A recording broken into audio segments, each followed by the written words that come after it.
teams of the National Hockey League. Live TV, Super Series 80. Brought to you by Molson, Canada's name in beer since 1786. Brewers of Molson Export Ale.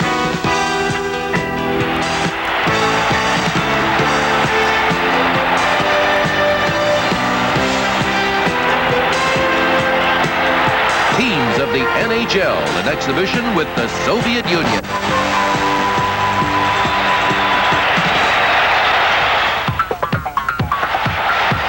Last Thursday, January 3rd, Buffalo Sabres captain Danny Gare scores the first goal of the game midway through the first period, and the Buffalo Sabres never looked back, defeating the Soviet Central Red Army 6-1 to even the 5-game series with the NHL at 2 wins apiece. Tonight, live from the Colisée in Quebec City, the decisive game number 5 of Super Series 80, the Soviet Central Red Army meeting the Quebec Nordicks. Last night in Toronto, the Nordicks needed a win to overtake the Maple Leafs in their NHL division standings. It was 1-1 at the end of the first period, but then the Nordicks exploded and defeated the Toronto Maple Leafs 7-3, a game the Nordicks feel could have been their biggest win of the season.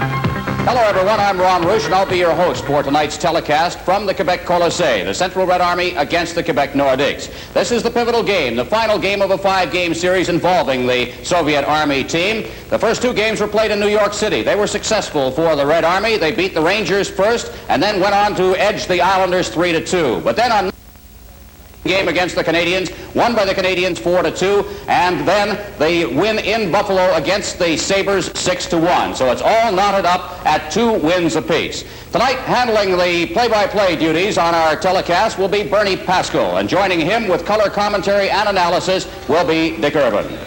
Thank you, Ron. Well, the Soviets normally play a disciplined style of hockey, and they are going to find themselves up against a team here tonight in Quebec that does exactly the same thing when it's on. They are a very well-coached hockey team. Jacques Demers has impressed everybody around the National Hockey League. The way he has the Nordicks playing, they have the best record amongst the 4 ex-WHA teams now in the NHL. From an individual standpoint, as far as Quebec is concerned, you have to look to their number 9, Réal Cloutier, who scored 75 goals a year ago in the WHA, and who last night in Toronto scored his 25th of this season in the NHL. Cloutier, the big gun up front for Quebec. On defense, Jerry Hart, number 6, the former New York Islander, one of those players who they say gives you 110% all of the time. He's had a fine season here in Quebec. I'm sure Hart will see a lot of ice time tonight against the Soviets. Bernie? And right, Jack, you look at the Soviets, and there's no secret about it. They have a good deal of strength, combined youth and experience on the Soviet Central Red Army team. And a couple of the young players on this team, their big center, number 22, Viktor Zluptov, who is 6'2", 215 pounds. He has 5 points so far in the 4 games in this Super Series.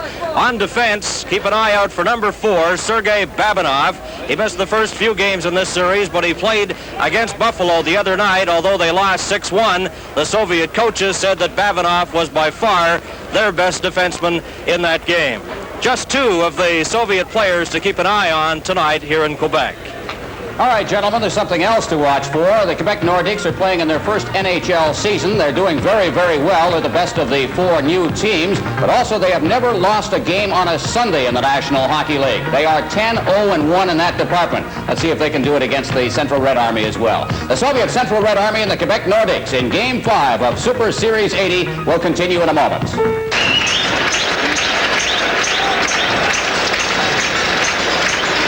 Welcome back to the Coliseum in Quebec City, and now the official opening pre-game ceremony.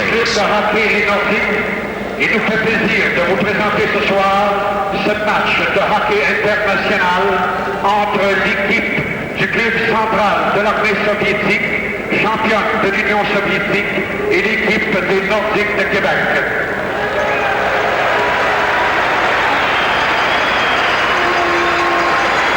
Ladies and gentlemen, on behalf of the National Hockey League and the Club de Hockey des Nordiques, we are proud to present this evening an international game between the Soviet Central Army Hockey Club, championship of the Soviet Union, and the Nordiques de Québec. Et maintenant, l'alignement débutant de l'équipe du club central de l'armée soviétique. let us now meet the starting lineup for the Soviet Central Army Hockey Club. Le numéro 2, Vyacheslav Pitsap.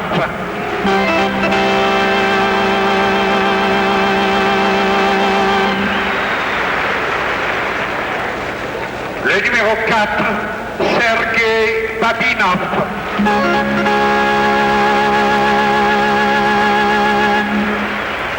Le numéro 7, Boris Mihailov.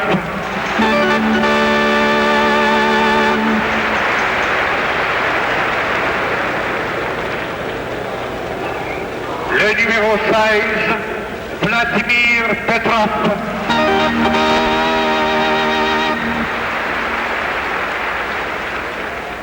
Le numéro 17, Valérie Arlamov.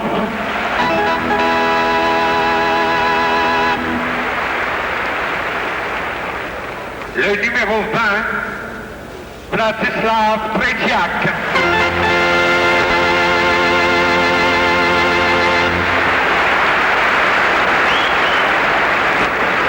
Et l'entraîneur de l'équipe soviétique, M. Viktor Tikhonov, et le reste de l'équipe du club central de l'armée soviétique.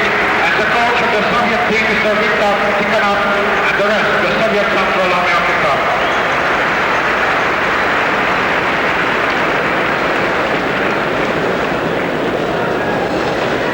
Et maintenant, l'alignement débutant pour les Nordiques de Québec.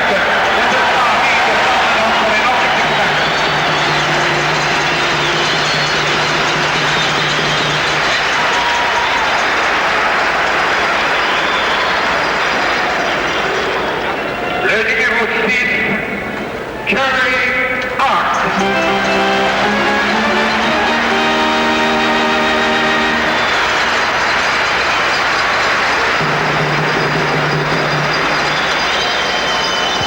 Le numéro 8, Marc Tatif.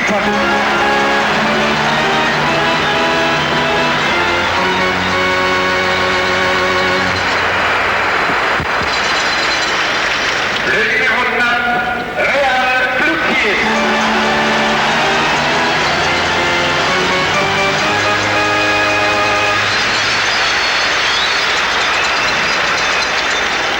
Le numéro 12, Bob Petchmar.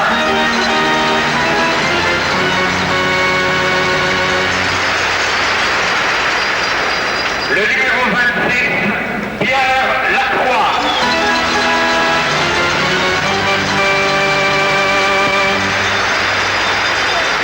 Le numéro 30, Michel Dion.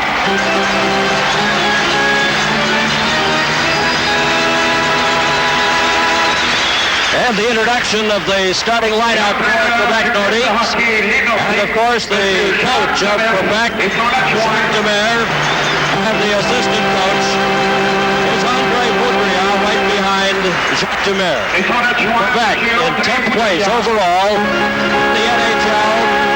38 points, 16 wins, 17 losses, and 6 ties. And they're coming off that very impressive 7-3 win last night. Toronto over the Maple Leafs. And now the members of Quebec, Ron Lowe is the backup goalkeepers, and they get a standing ovation here in Quebec. And a capacity crowd on hand. Doesn't matter where you went in Quebec City the last couple of days, everyone is talking about this game and the great play Quebec in their first season in the National Hockey League.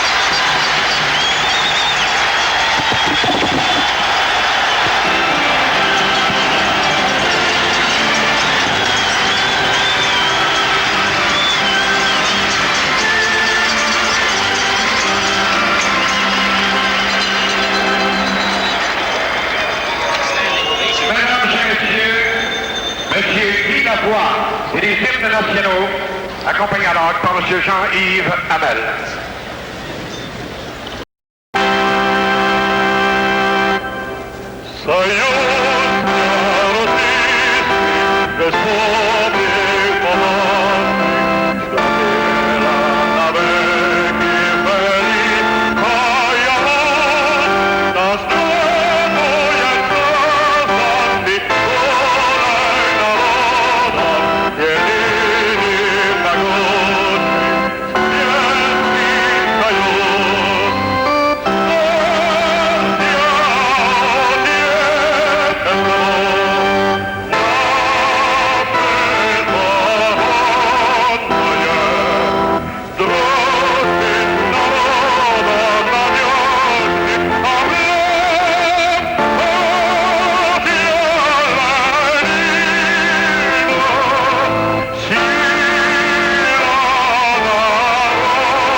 Quebec Nordicks and the Central Red Army are all set. We'll return with the opening face-off in a moment.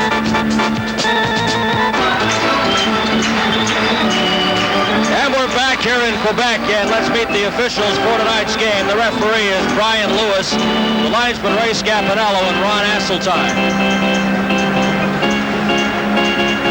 Well, there you see the Soviets with their North American football-style huddle as they gather around Tretiak, who's in the nets.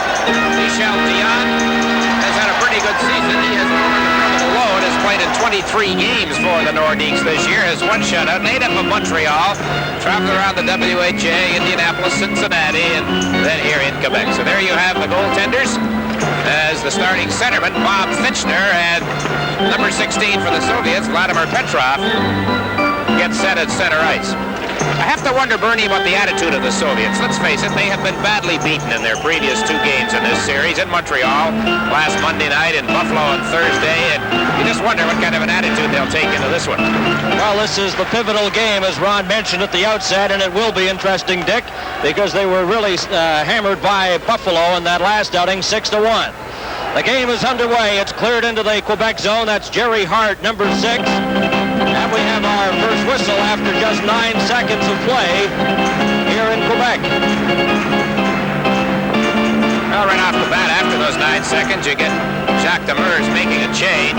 The youngest coach in the National Hockey League until Gary Green arrived on the scene in Washington. Demers, 35 years of age. Number 21 for Quebec, Serge Bernier takes the face-off. The puck is shot into the Quebec corner. That's Hoganson, number 33, bumped by Harlamov. In to help out is Pierre Plante, gets it around to Wally Weir. Weir tries to get it out to Bernier, now feeds a pass. It's stopped at center by Mikhailov, and the Soviets come right back, but they lose it at center ice. Bringing it in for Quebec is Pierre Plante, and he was stopped. And here's Valery Harlamov going in with Mikhailov and Petrov. Harlamov into the corner. Weir knocks him against the boards, and Harlamov getting up slowly in the corner as play goes right back to the other end. This is number 21, Serge Bernier, up to the Soviet line, takes it into the corner. He's bumped off the play, and the puck ahead now to Harlamov, who appears to be all right. Petrov up to the Quebec line, tried to drop it there. He was stopped. Bernier knocks him against the boards, and the puck goes to Gazanov, number 21. Gazanov missed on that pass, trying to get it over to Makarov, and goalie Michel Dion came out and slapped it out against the boards, and down the ice it goes. Number 22, Viktor Zlutov, gets it over to Vladimir Luchenko. Luchenko just scoops it outside the line, and turning around there is Buddy Cloutier, and the whistle with 18:31 remaining, and there's no score here in the opening period. Well, as we mentioned right away, the Nordiques started to shuffle their lines. The Soviets don't do that sort of thing. Here's the hit put on Harlamov by Weir, and Harlamov was slow getting up on the play. Last time in one of these games, Bernie, he was slow getting up was in Philly 4 years ago, and they ended up leaving the ice before that hassle was all settled. Wasn't that interesting? But did you note, too, Dick, the play went down into the Soviet zone. He was dancing at center, waiting for a pass. There's a shot, and Tretiak stops that, and it's cleared down the ice, and it goes right to Michel Dion, who leaves it for number 4, Paul Baxter. Helmut Balderas back to check him. Inside the Quebec zone, it's into the corner. Number 25 is Barry Legg. He goes in there, and they pin it and get a whistle. Notice at the Soviet practice today, following a strenuous 1-hour workout, the coach, Viktor Tikhonov, had a handful of the Soviet players out in a relay system, and they were doing laps around this ice surface, and they were being timed at about 11 to 15 seconds, and that was after the workout, because he was obviously upset with their performance in Buffalo and is hoping they'll snap out of it here tonight against Quebec. Jerry Hart, number 6, slaps it off the boards. Nordique get it out to center.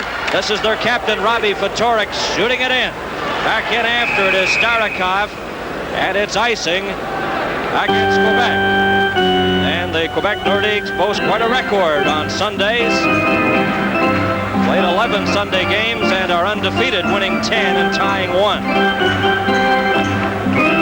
Robbie Fatorik, the native of Massachusetts, played 15 games with the Detroit Red Wings, and then joined the WHA and 5 years in the World Hockey Association. He's been quite a favorite with the fans here in Quebec, named the Nordik's captain. Now the puck rolls along the boards. Fatorik tried to hammer it out. It gets outside the line. Number 13 for the Soviets, Volchenkov. There's a delayed penalty coming up, called by Brian Lewis. Still no score. And live from Quebec City, this is Super Series 80 on CTV. The American on the Nordik's, Robbie Fatorik in the penalty box, roughing the call at 2:32. Just before he was called, he really nailed one of the Soviet players. There's another one. Well, Mikhailov went in, and Hoganson hauled him down along with Weir. They were checking him.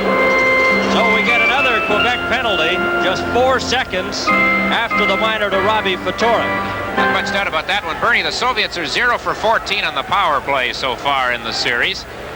They have an excellent opportunity right here as we take another look at why Dale Hoganson has joined Fatorik in the box, just catching it as the Soviet player hits the deck. Mikhailov. So this is a testy situation for the Nordik's right off the bat. 2:36, it's Hoganson. 2 minutes for hooking at 2 minutes. Joe Fitchner will be out there to kill off this penalty, along with Jerry Hart and Wally Weir for Quebec. Mikhailov, Petrov, and Mikhailov out there. Harlamov, the forward line for the Soviet Union. Here's Hart, backhanding it off the boards. Petrov gets it back to the line to Fedosov, over Babinov's shot. And that was stopped by Michel Dion. Back to Babinov. Babinov getting set, lets it go. The rebound, and it's stopped by Jerry Hart. And the second shot goes wide. Babinov moves in. Quebec 2 men short. Over to Fedosov. Fedosov back to Babinov. Babinov off the board, setting up. Over to Fedosov. There's a shot, stopped by Dion. And it's cleared down the ice by Bob Fitchner. 1 minute and 18 seconds left in Fatorik's penalty. 1:23 left in Hoganson's penalty. No score. This is Petrov at center. Coming up over the Quebec line. Fedosov at the point, gets the pass over to Babinov. Here's Babinov, number 4, setting it up. Back to Fedosov. Here's a shot, and that's stopped by Michel Dion. Cleared around the boards. Fitchner bumps with Harlamov. It's stopped at the line by Babinov. Over to Fedosov. Fedosov shot, and Dion got his toe in the way of that drive. Into the corner, Harlamov gets it back. Here's a chance for Mikhailov. Passes it over to Petrov. 41 seconds left in one penalty.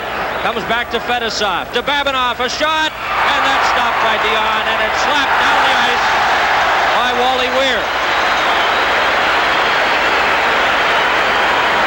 And Michel Dion was spectacular, making 3 great saves on that power play. 21 seconds left in the penalty to Fatorik. 26 seconds left in the penalty to Hoganson. Balderas passes it over to Makarov. Makarov, number 15, back to Fedosov. Over to Babinov, and that goes wide. Fedosov moves up, takes it into the corner to Makarov. Right in front, Slukov. Oh, and Dion robbed him. Fedosov is back. Fatorik's on the ice. Oh, and Michel Dion makes another great save.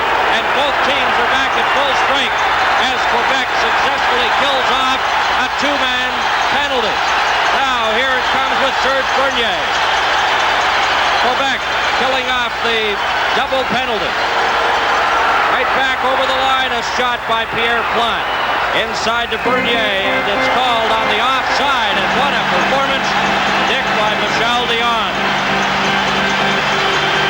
No score with Super Series 80. Pauses for a moment. Played just over 4 minutes. The Soviets have had 9 shots on Michel Dion. I guess 6 or 7 of them coming on this 2-man power play. There is the super stop by Jerry Hart. It was the closest call of the bunch, and there were a lot of close calls. Still no score. What a job by Dion. Now Dion has stopped the play and has thrown his stick out. I guess he's looking for a new stick. At one point, Bernie, I thought he was injured during that sequence. They had shot the puck down the ice to relieve the pressure. He was bent over double in the goal crease, went for a little skate as if trying to shake off some kind of an injury. There was the pressure there in front of the net. He just wanted a breather and leaned on the net a little while. But you're right, Dick. He was really under a great deal of pressure. Now the puck is shot into the Soviet zone. Backhanded by Kazadanov. Out to Zlukov. Leduc checks him. Number 15 for Quebec is Kurt Brackenbury trying to get it loose. Brackenbury pushes against Kazadanov, and it's Luchenko. Up to Makarov, to Balderas, back to Makarov. Off the boards, bumped there by Paul Baxter into the corner. Baxter knocks him against the boards. Here's Balderas, he can move. Gets it in front to Zlukov. Zlukov was knocked heavily to the ice by Brackenbury after he got that shot away. Balderas back to Luchenko, a shot that missed by about 10 feet. Here's Brackenbury trying to get it out for Quebec. It's at center. Brought down by Michel Goulet. Goulet getting set. Oh, Tretiak stopped that as he went in using Leduc on the 2-on-1 break, but he shot, and Tretiak made the save. Only the second shot the Nordiks have had. I think on this play, Goulet couldn't quite make up his mind whether to pass to the man to his right or let the shot go. And when he finally did shoot, Tretiak had covered the angle totally on the play, moving out just a bit. So Tretiak, who has to be under some fire in the Soviet camp after his performance in Buffalo against the Sabres. This is Kovin at center. He's being chased out of that face-off position by linesman Ray Scapanello. So number 26 will move in there, Varnikov. He had 2 goals in that game against the Rangers. That shot deflected just wide. Comes over now to Real Kluche. Has trouble with it. And he bumped with Kovin, and both went to the ice. Hoganson off the boards into the Soviet zone. Number 13 back for it, Volchenkov. And trying to keep it in there was Wally Weir, and it goes right back into the Quebec zone. Hoganson knocked against the boards. Weir goes in to help out, has the puck and just shoots it down the ice into the Soviet zone. Number 14, Starikov, touches it, and it's icing against Quebec. Well, the Soviets have an interesting schedule coming up. They leave here tonight and go right back to Montreal, and they have given the boys tomorrow to go shopping before they take off for home from Mirabel Airport tomorrow night. Was it a few years ago the Soviets went home with something like 36 dozen boxes of pantyhose? It's true, it was a big item for them. Well, they wanted to make sure they had their minds on hockey today. They didn't give them the expense money. That's right. They'll have it tomorrow. 13:42 remaining in the opening period. There's no score. The Soviets have had glorious scoring opportunities, especially when Quebec were 2 men short. But they successfully killed off the double penalties. Here comes Harlamov, rolls it in front. Mihailov couldn't get that pass. Chased into the corner by Weir. The pass comes to Fedosov. A shot, and that's stopped at a stick save by Dion, and it deflected over the top of the net. Fedosov backhands it into the corner. This is Wally Weir trying to get it out to number 8, Mark Tardif. He stopped. Harlamov lost control of the puck. Luce behind the net to Weir. We've played 7 minutes here in the opening period, and there's still no score. Well, the line with Kluche and Tardif out there, scoring against scoring, as we look at Soviet number 7, Boris Mikhailov. He was their outstanding player last February in New York in the Challenge Cup Series. The all-time top Soviet goal scorer. Still no score. They played 6:54 here in the first period, but the Soviets had tremendous chances on that 2-man power play. It's backhanded out there by Jamie Hislop back into the Soviet zone. This is Vladimir Luchenko. Luchenko sent it around the boards. It comes to Balderas at center. Got away from him, but helping out is Makarov. Makarov tried to get a shot away, but Jerry Hart knocked him to the ice. Brought out by Fatorik. Fatorik at center. Shot it over to the far side. It's offside as Thomas was in the blue line, over the blue line before the puck got there. Some over anxiousness on the part of both teams. Fatorik there missing on a pass. Harlamov did the same thing just before that. Boy, we've looked at this fellow a long time, haven't we, Tretiak? And it's hard to believe, Dick, he's still only 27, but many say he's contemplating retiring. That was the word the other night in Buffalo, because I think, well, when he was beaten 6-1, maybe after the game, he was ready to go home. Both teams are at full strength. The puck cleared into the corner. This is Jerry Hart. Makarov chases him back there. Balderas slaps away at the puck, but it's brought out by Hart. Hart then decides to go back into his own zone, clears it around the boards. Thomas, number 22, got a piece of it. Now it's Makarov in the corner. Balderas right in front, a shot, and Dion stopped that.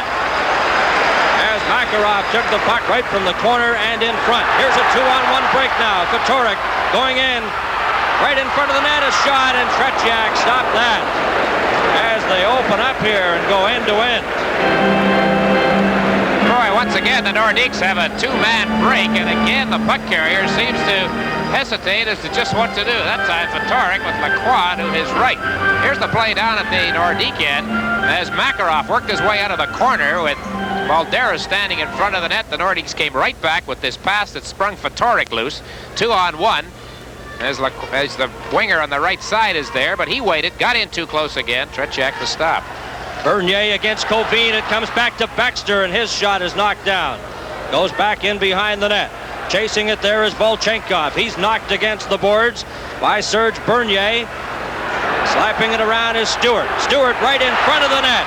And Pierre Plante couldn't get a shot as he was knocked off stride. That shot is deflected by Tretiak. And the Soviets fire it down the ice, and back for it is Barry Legg. It's icing against the Soviet Red Army. From the Coliseum, the Soviet Central Red Army and the Nordiques in Game 5 of Super Series 80.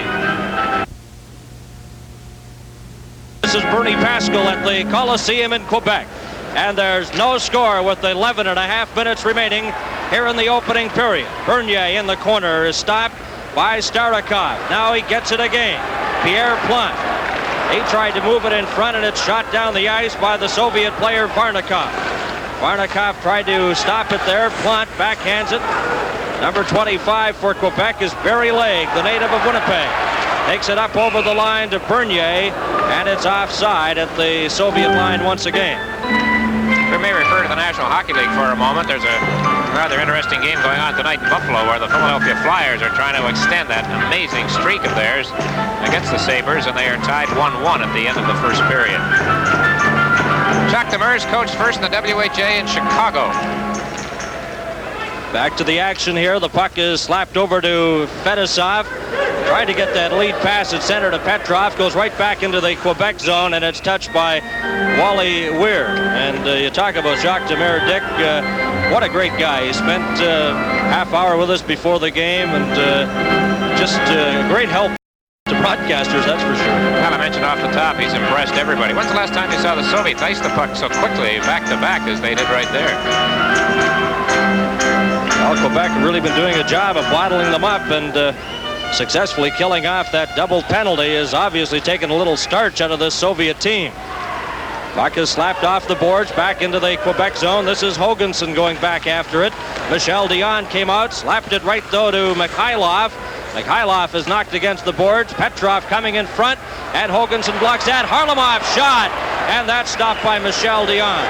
Harlamov in the corner trying to get it in front. Petrov is swung around, and the Quebec Nordiques shoot it out to center.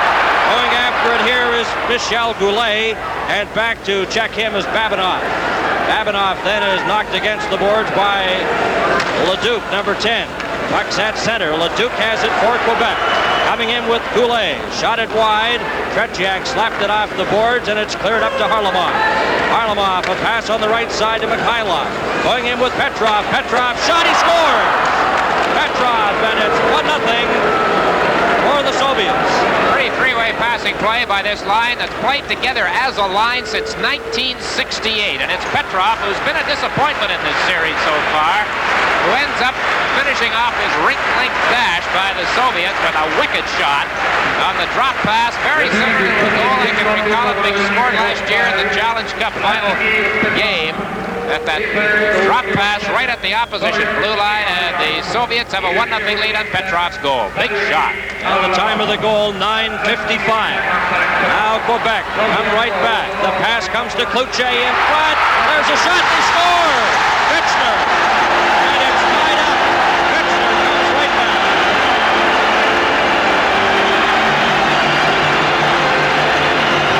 Just 14 seconds after the Soviets take the lead, a big score for the Nordiques. Number 9, Real Cloutier. He comes in all alone as the Soviets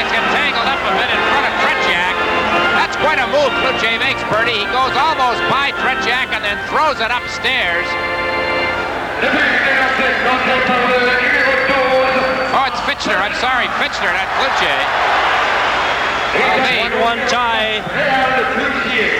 And Kluche gets an assist. Now the Soviets come back. This is Skvortsov up over the line. Bumps with Jerry Hart. The puck is underneath Hart. He's trying to get a whistle, and he succeeds. Jerry Hart, a native of Flin Flon, Manitoba. He was 32 on January 1st. And straight it was Fitchner on the setup from Kluche right here. He was so good, I thought it was Kluche the way he put the puck in the net. He's on a goal scorer. Look at this move. Super move up over the outstretched leg of Tretiak. So very quickly, the Nordiks tie it up 1-1. Now back to the action here. The puck is shot back into the Quebec corner. This is Barry Lake bumped against the boards. Varnikov tries to get the puck loose, and it's Jamie Hislop slapping it around the boards, deflected there by Reg Thomas. He couldn't get it out, and he was tied up along the boards. And we'll get another whistle, the face-off in the Quebec zone with 9:19 left in the first period, and 2 quick goals, and it's tied at 1. This is Kovin, number 25, at center now for the Soviets as Varnikov and Skvortsov out there. This is the line from the Soviet wings.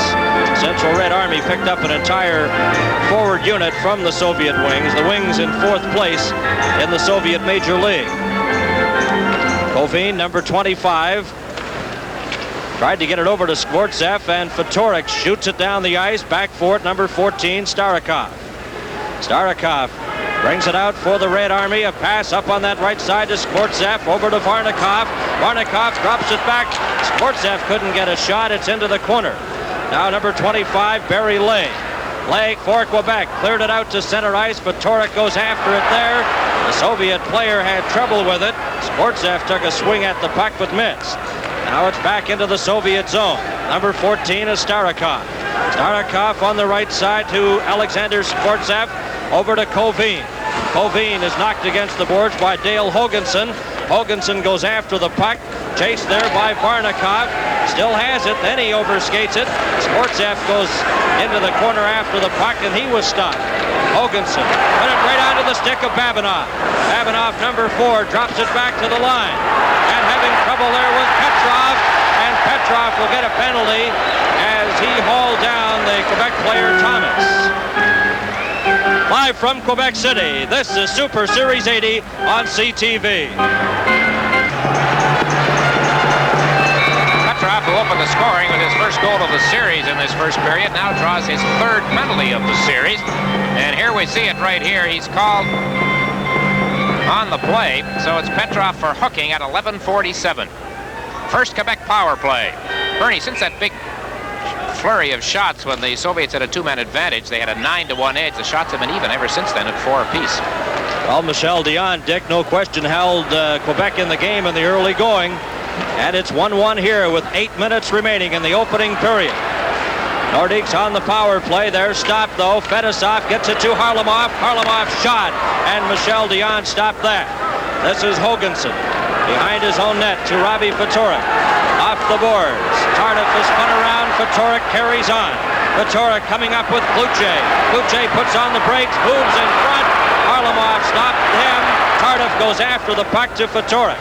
Fatorik knocked against the boards by Fedosov. They pin the puck there momentarily. It's knocked loose by Kluche. Kluche backhands it into the corner.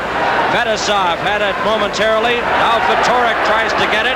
Fatorik is hooked, gets it back to the line to Bernier, a shot.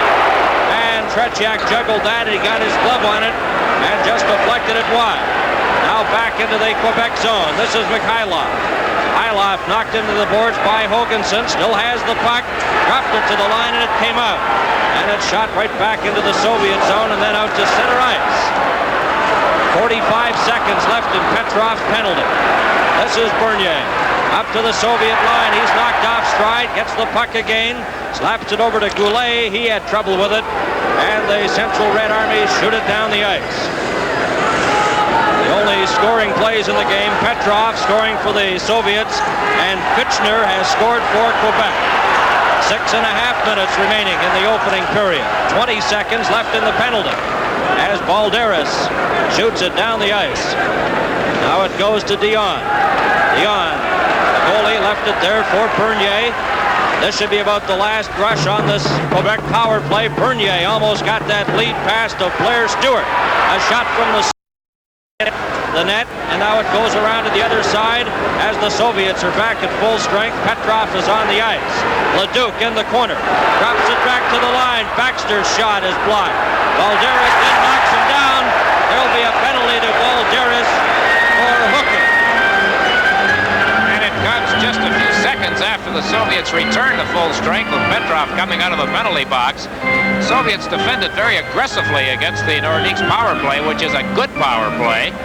This play forms up just inside the blue line on the shot by Baxter that was blocked. And then Balderas gets up off the ice and hauls down Baxter along the board. So, whereas the Soviets had a power play advantage with 2 Nordiques in the box in the early going, the Nordiques now get power plays back-to-back. Time of the penalty, 14 minutes. Balderas in there. So Fitchner, who scored the lone Quebec goal, will take the face-off against Kovin, and it's to the left of Tretiak. Comes back to Fedosov. He couldn't get it out. Fitchner knocks it. Then it got out to center ice to Kovin. Kovin, number 25. He's hooked by Mark Tardif, then knocked down inside the Quebec line. Trying to get a face-off there. The puck rolls to Robbie Fatorik. Up on the right side now. This is Baxter. Baxter just shoots it over the Soviet line, right to the Soviet player, and it's shot down the ice by Starikov.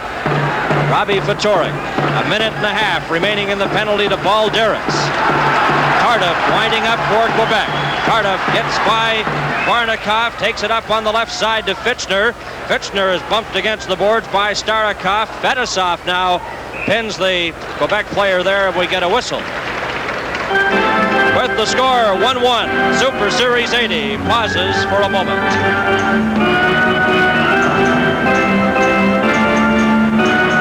The opposing coach is Demers and Tikhonov, and the Soviet coach again has that stopwatch in his hand. Yeah, he's a busy man with that, timing each shift out there. Here's Quebec in front, a shot, that's knocked down. Into the corner goes Babinov, slaps it behind the net. Fedosov cleared it, goes right to Mikhailov. Mikhailov had trouble with it. Bernier keeps it in and got too far away from Thomas. He couldn't catch up to it. It's cleared down the ice into the Quebec zone with 49 seconds remaining in the penalty to Balderas. Around the boards, it's stopped by Petrov. Back to Babinov. Soviets a man short. Babinov keeping it into the Quebec zone. Mikhailov tries to get it, and it's taken there by Thomas. Thomas to Bernier. Bernier straight up the middle, number 21, passes it on the left side to Hislop. Hislop backhands it in front, and the Soviets, Fedosov, fires it down the ice with 21 seconds left in the penalty to Balderas. A 1-1 tie, 4:15 remaining in the opening period. Bernier straight up the middle. He's going in with Thomas, who takes the pass, but he's shot about 2 feet wide. Hoganson trying to keep it in.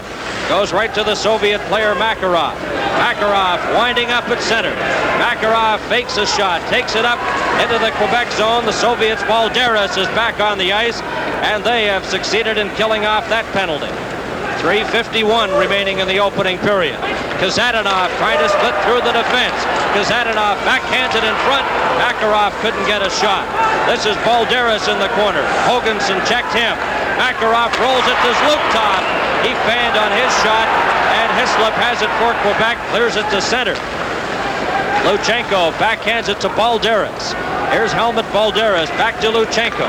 Into his own zone to Volchenkov, and he tried to get that pass on the right side to Helmut Balderas, but that failed. Now Baxter for Quebec at center. Backhands it into the Soviet zone. Leduc going in with Luchenko. They get tied up. The puck rolls the other way. Now Leduc has it. Watched by Luchenko. Rolls it right in front. Comes back now to Barry Lake. A shot. And that's taken by Varnikov. Varnikov can't get out. Goulet knocked it away from him. Leduc from the side. Now Goulet slaps away at it. And they hold it there as Brackenbury collides with Tretiak. From the Coliseum, the Central Red Army and the Quebec Nordiques, Game 5 of Super Series 80. What do the NHL players think about these international series? A cross-section of opinion from around the league. We'll talk with Mark Tardif of the Nordicks and the young coach of this well-disciplined new NHL club. Dick and Bernie will have highlights of this first period as well. 2 minutes and 53 seconds left to be played of the opening period, a 1-1 tie. Puck comes back to Jerry Hart. His shot bounced off Sportsev, goes into the corner. Cleared around the boards by Starikov, but Kluche keeps it in there to Tardif. Tardif pass right to Varnikov, up on the right side. This is Sportsev going in with Varnikov, and it's called on the offside, and that was a dangerous play. Kravchuk was upset here a moment ago. The whistle went, if you recall, with a big pileup right at the goalpost, but just before that he had been after the referee. Here's Michel Dion, what a big man he was for the Quebec team in the early go, and especially when the Soviets had that two-man advantage. Has a very unique goalie's mask too, Dick. He says that just protects his neck a little more. Some use the flap, but he enjoys the point on that mask. And as you say, he's certainly been playing well this season for Quebec. Tardif is bumped. The puck comes out to center. Cleared over to number 14, Starikov. Starikov was stopped there by Bob Fitchner. Puck rolls into the Soviet zone. Having trouble there is Volchenkov, but Starikov, number 14, tried to get it ahead to Kovin. Jerry Hart stopped that. It goes into the Quebec zone. Then it's backhanded out to center ice. Here comes Tardif on the left wing. Tardif gets a shot, and that whistles wide, but not by much. Varnikov gets it to Kovin. 2 minutes left in the opening period. Kovin's shot deflected in behind the net. Hart goes after it. Left the puck there for Fitchner. Fitchner coming out, up to his own line. Let the puck go ahead now to Stewart. Stewart on the right wing side, knocked off stride by Fedosov. Blair Stewart gets in there along with Kluche, Kovin, and they hold it to get a whistle. Number 28, Blair Stewart, a veteran forward in the National Hockey League. He's played in Detroit, Washington, now here in Quebec. Got here right at the start, had a bit of a contract problem with the team. Played in 16 games and scored 6 goals. Petrov from Mihailov and Harlamov at 9:55. Fitchner scoring from Kluche and Lacroix, the goal scorers in the game up to this point. A little bit of a mix-up there, Fedosov and Blunt. Well, that started from the jam in the corner a few moments before. There is Sergei Babinov, number 4, did not play in this series until the game in Buffalo. Had a knee injury, suffered in the Izvestia tournament in a game between the Soviets and Canada. Well, this is the big line out there for the Soviets. Supposedly their big line, but Dick, as you mentioned, they have really been held off the scoreboard in this series, but they have the 1 goal so far for the Soviets in this game, and Petrov got that. Bernier's backhander knocked down by Babinov. Babinov with 1:25 left in the first period. Cleared it out to center. Here's a race for it. Mikhailov going after it, and he was spun around by Wally Weir and couldn't get good possession of the puck. It's cleared to Hoganson, then back to Weir. Weir up on the right side, couldn't catch Plant with that pass, and Fedosov clears it off the boards, lost it. Here's a chance for Bernier, and that whistle just wide. Tretiak slaps it into the corner. Here Plant tried to get it. We're into the final minute of the opening period. The puck is stopped there by Thomas. Rolled it in front for Pierre Plant, and the Soviets shoot it down the ice again. This is Weir going in with Mikhailov. Weir gets there. Mikhailov and Harlamov gets it loose. Tried to get it in front to Petrov. That shot deflected off a stick and goes up over the glass and out of play.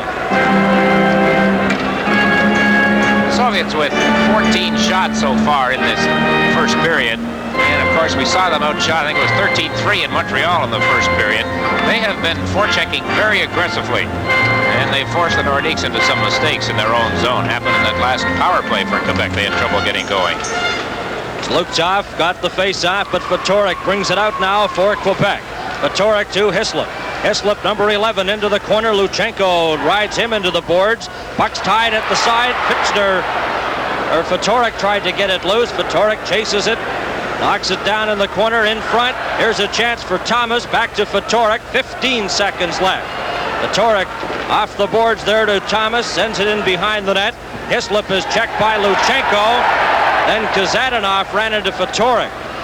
Fatorik has the The puck. 3 seconds left. Luptoff checking him. It hits a skate, comes right in front, and the siren goes to end.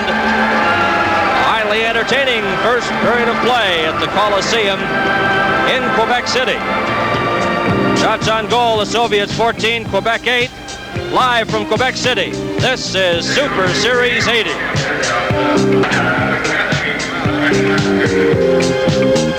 Well, a highly entertaining first period of hockey. 2 goals separated by 14 seconds. Midway through the period, Petrov from Harlamov and Mihailov, that big line striking, and then Fitchner from Cloutier and Lacroix. 14-8 shots on goal favor the Army, but a fairly even second half of the period. Well, the question has to be, what do NHL players consider these series as? Do they like to play them or do they not? We had an opportunity to take a cross-section look at players in the NHL, how they feel about playing these international games against the Soviet Union. It's like a rotor, and as it's coming down the ice, there'll always be a guy in a position, but it might not be the same man. So we used to say, just keep him wide, and if a guy leaves you, just wait a second, there'll be another one along soon.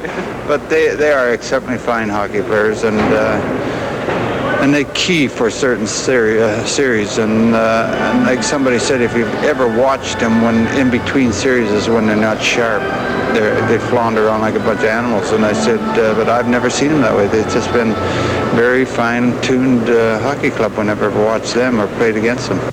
Our style is more like we will settle for a defensive hockey game. You know, we say if we're playing the Canucks, they'll say, well, let's bear down all night, let's check the online, and then we'll win 2-0, you know.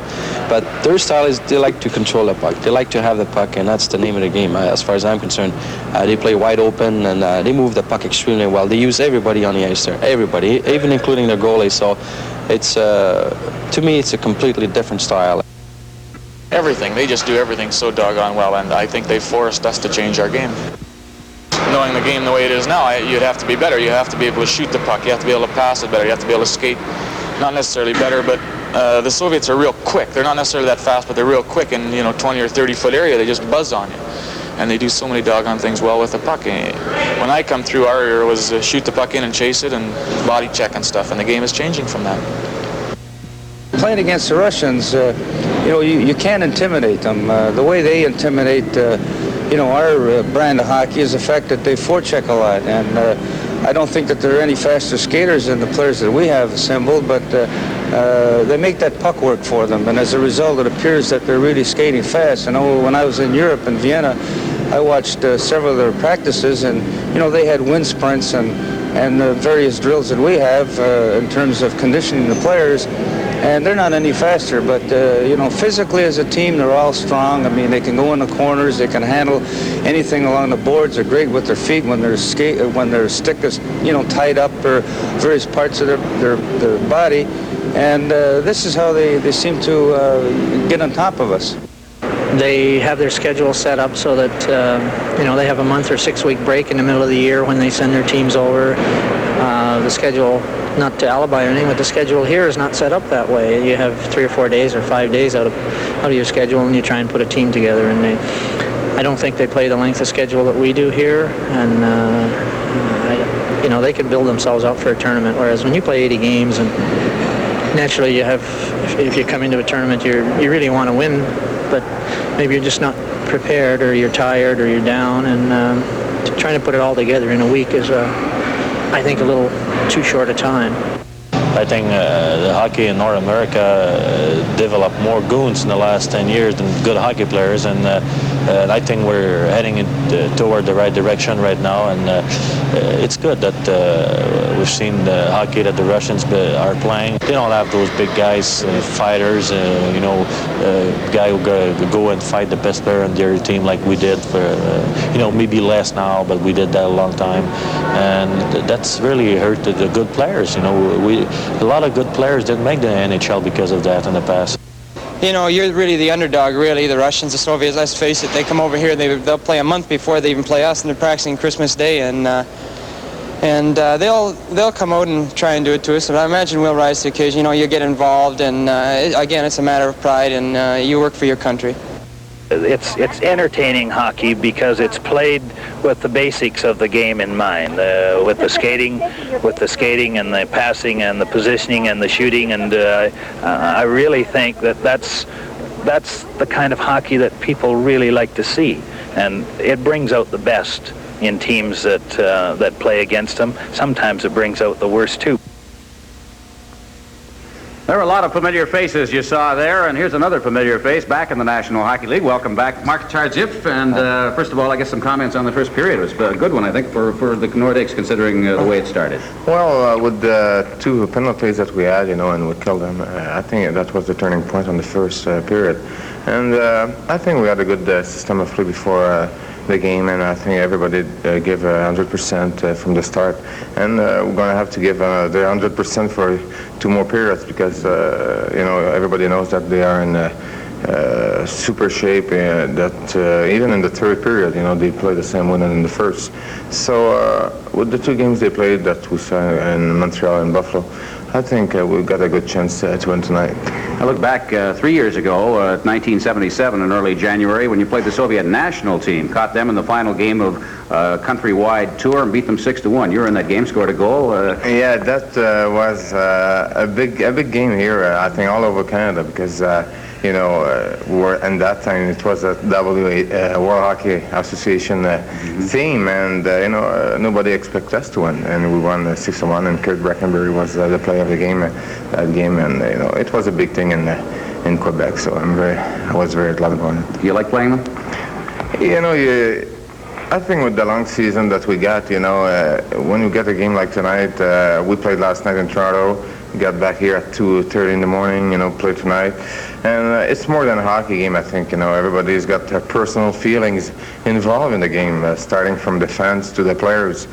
So it's kind of tough, to play a game against the Soviets after you play 80 games plus the regular season, plus the exhibition season, and the playoffs. So you got a great ovation right off the top. That sometimes helps too. Yeah, I think the people, were really up for the game tonight, like the players, and it's a good thing for us because we're going to need it tonight. Keep up the good work. Thank you very much. Mark Tardif. Our first intermission in Game 5 of Super Series 80 will continue in a moment.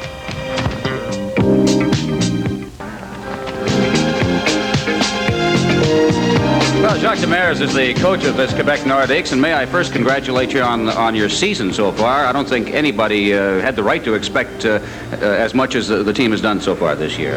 Well, thank you very much, sir. I think that everybody at the beginning of the year said, well, if the Nordics would win 15 games, 220 games in their first year in the NHL, it would have been mission accomplished. But right now, we've won 16, and we play Wednesday night against Edmonton, a team we just beat 2-1 in Edmonton, and it will be a 500 for the first 40 games. So the players have given me a lot of joy for my first year as coach in the NHL, and I must say that it's fun to work. We're going out there, Ron, we're having a good time. Exactly, and I think the fans have been just reacting tremendously to what's happened here in Quebec City. Yes, they've been behind us tremendously. They said, well, go out in the first 3 or 4 years, get the team ready, and maybe 4 or 5 years from now, you'll be able to have a very good hockey club, because we have a lot of good youngsters.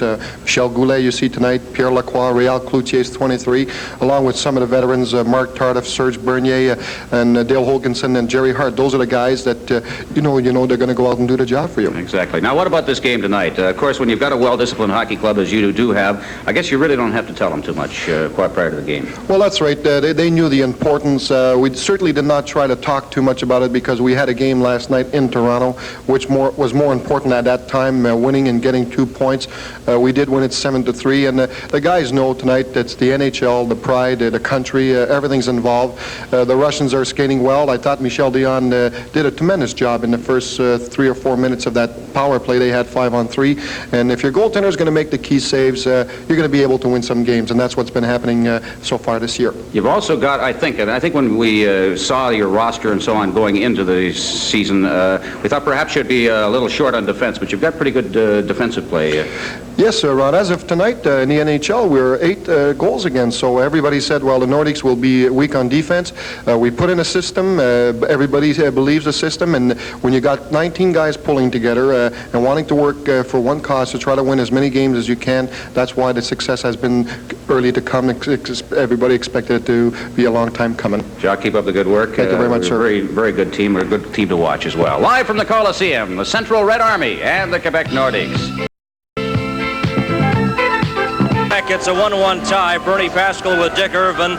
Dick, we made the comment about the great goaltending of Michel Dion, especially during that Soviet power play, but Jerry Hart also made quite a save for a defenseman. Well, that was the big flurry for the Soviets to begin with. After that, it was a fairly even period. In fact, through the last 15 minutes, the Nordiques outshot them 7-5. Here's the player talking about Bernie. It came, as Jacques Demers was pointing out, when the Soviets had that 5-on-3 two-man advantage power play. Dion was just great, made several super saves, and this one, the net wide open, and look at Jerry Hart slide right in front of the Soviet backhand, and he saved a goal on that one for the Nordiques. The big line of the Soviets has been much discussed in this series in a negative sort of way for a change. They had not scored. Petrov hadn't scored, certainly. This is the first goal of the game, and it's almost a typical Soviet play, something we didn't see them do too often in the televised games. It's an up-the-ice play, 1, 2, 3, and Petrov with a big slapper. I don't think you'd have seen the slap shot like that about 10 years ago. You remember they didn't used to do it, used to frown on it. But 14 seconds later, the Nordiques came back with Bob Fitchner. I'll get that one straight. Sorry, all you Brandon people, where he played junior hockey. But Kluche has the setup on this one, and this had to be a big moment in the game because the Nordiques came right back, stuck it to the Soviets with the goal, and it tied it, and we've had a pretty even hockey game from then on. Right, Dick, and that's how it stands right now, a 1-1 tie, and this is Super Series 80, live from Quebec City.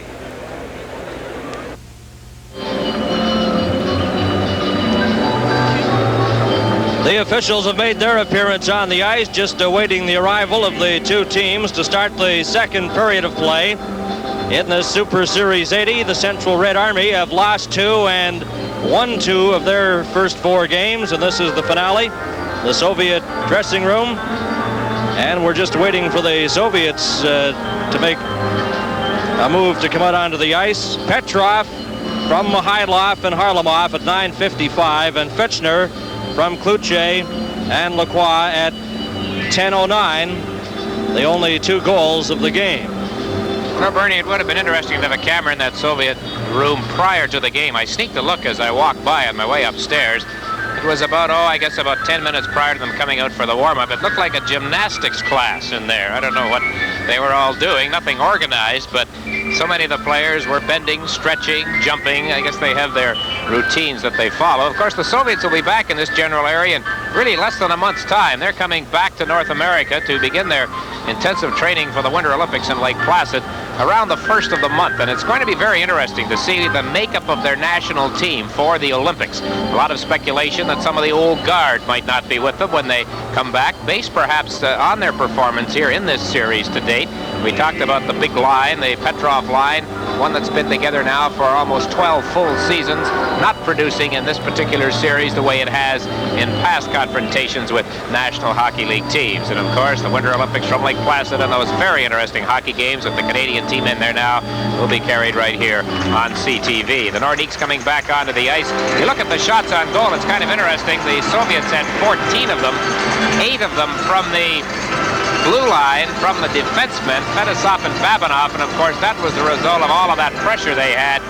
And while they had a 2-man advantage for almost 2 minutes, a minute 56, and they were really firing those big shots from the blue line. And again, I say it's interesting to see the Soviets in that slap shot routine, when that was something they decried when they first started to play seriously against North American opposition. But here they come, and what a job they have done for hockey. Let's face it, we've seen them on television in this series defeat the Rangers in New York, lose decisively both times to the Canadians and the Sabres. But, you know, Bertie, here in this building, the atmosphere, it's something that you just don't get through the regular season. I don't know, I still found it hard to believe what it was like in the Montreal Forum on New Year's Eve. Just tremendous, and you got to credit the Soviets for doing that as far as we in this part of the world are concerned. Very true, Dick, and the crowd here very enthusiastic. And it's just a super hockey town, and quite a rivalry they're developing with the Montreal Canadiens. And I guess after their game last night against Toronto, defeating Toronto 7-3, well, that's got a lot of people in Quebec thinking playoffs as we reach the midway point. of the NHL season. Well, you talk about atmosphere. I was here when the Nordiks played and defeated the Canadians. That was back in late October, and that was a night when there wasn't an inch of space. This game is not a sellout totally, rather interestingly enough, but that was just great. They are only 4 points behind the Canadians right now in the overall National Hockey League standings. Well, the second period is about ready to get underway now. Fitchner, number 12, is out there at center for Quebec. He has Cloutier on the right side, who has scored 25 goals this season. And veteran Mark Tardif, his 6th year in Quebec. Of course, he played 4 years in the NHL previously with the Montreal Canadiens. This is Jerry Hart back into his own zone, checked by Harlamov. Then Harlamov collides with Hart. Puck rolls to the line, gets outside the blue line, and the Soviets forced to get back onside. Fedosov cleared it ahead to Mikhailov to Petrov.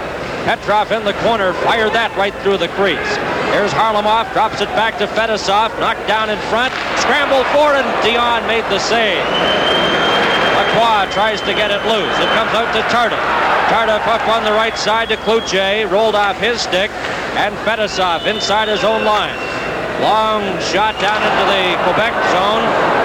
Just got away from Harlamov as he slipped and fell. And Fitchner brings it right back for Quebec. Fitchner, a pass on the right side to Lacroix. Lacroix is stopped, and Harlamov is spun around, goes after the puck though, and shoots it off the boards all the way down the ice into the Quebec zone. Back there is Wally Weir, and it's icing against the Soviet Red Army. And a good job by Weir that time as Mikhailov was after him. Number 2, Wally Weir, his 4th season here with the Nordiques. We mentioned earlier in the broadcast the interesting game in Buffalo where the Sabres are trying to snap Philadelphia's 34-game unbeaten streak. Second period's over, and it's tied 2-2. A couple of Canadian-based NHL teams are in action tonight. The Winnipeg Jets are hosting the LA Kings. Bernie, your Vancouver Canucks are in Chicago, scoreless near the end of the first period. That'll be a real big game for them as they continue to battle for top spot in the Smythe division. Puck is in the Soviet zone. We've played 1 minute and 10 seconds in the second period, a 1-1 tie. Luchenko gets it right in front, rolls off Makarov's stick. That shot then goes wide of Soviet netminder Trechev. Into the corner, Stewart. Stewart trying to get it in front. Makarov checked him, and this is Viktor Zlukhtov. Big 6'2" center off the boards, gets it to center ice. Hoganson backhands it there. It goes to Bernier. Bernier dropped it back to Hoganson. Hoganson over to Bernier. Bernier up to the Soviet line, off to Stewart, and his shot just goes wide and comes all the way back into the Quebec zone with Hoganson and Balderas going in after it. And Balderas certainly has a great deal of speed. Almost beat Hoganson that time. That shot goes wide. It goes over to the far side. Pierre Plante then goes behind his own net. Backhands it to Thomas. Thomas at center to Bernier. Bernier coming up for Quebec. Off the boards to Thomas. Thomas shot. That just missed by inches as he let a low drive go. Now the Soviets come right back. This is Kovin. Kovin takes it into the corner. Has Makarov in front.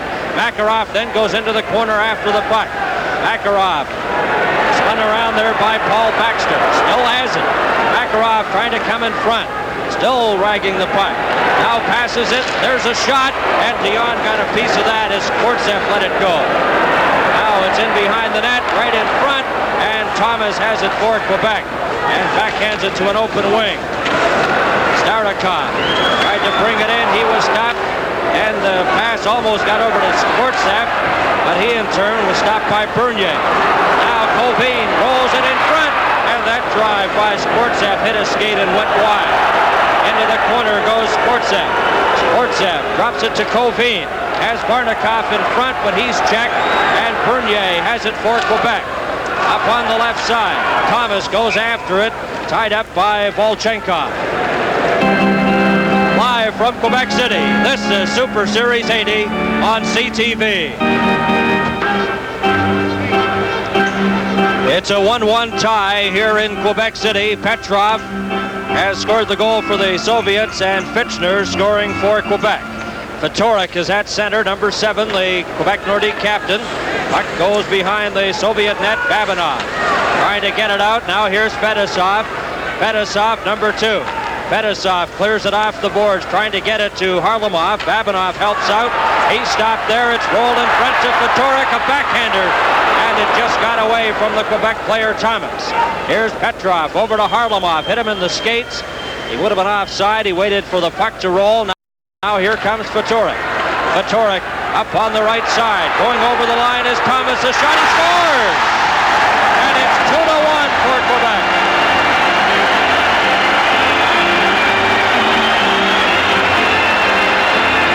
Nordiks take a 2-1 lead on a goal by number 22, Richie Thomas, recently acquired from the Toronto Maple Leafs. The Soviet defenseman on the left side committed himself and allowed the play to form up down the right wing. There you see it. And he's got all kinds of room with only Babinov back. Faked the pass and caught Tretiak on the short side, Bernie. Tretiak leaned a bit as Thomas looked as though he might pass the puck to his left. Instead of that, he let it go. And the Nordiques, who were bottled up to a fairly well here for quite a while in the early going the second period, have scored and lead 2-1. And the time of the goal, 3 minutes and 45 seconds. Here goes Balderas. Balderas into the Quebec corner. Number 19 stops, knocked down. There will be a penalty as Balderas was stopped and flattened by Hoganson. Live from Quebec City, Super Series 80 on CTV.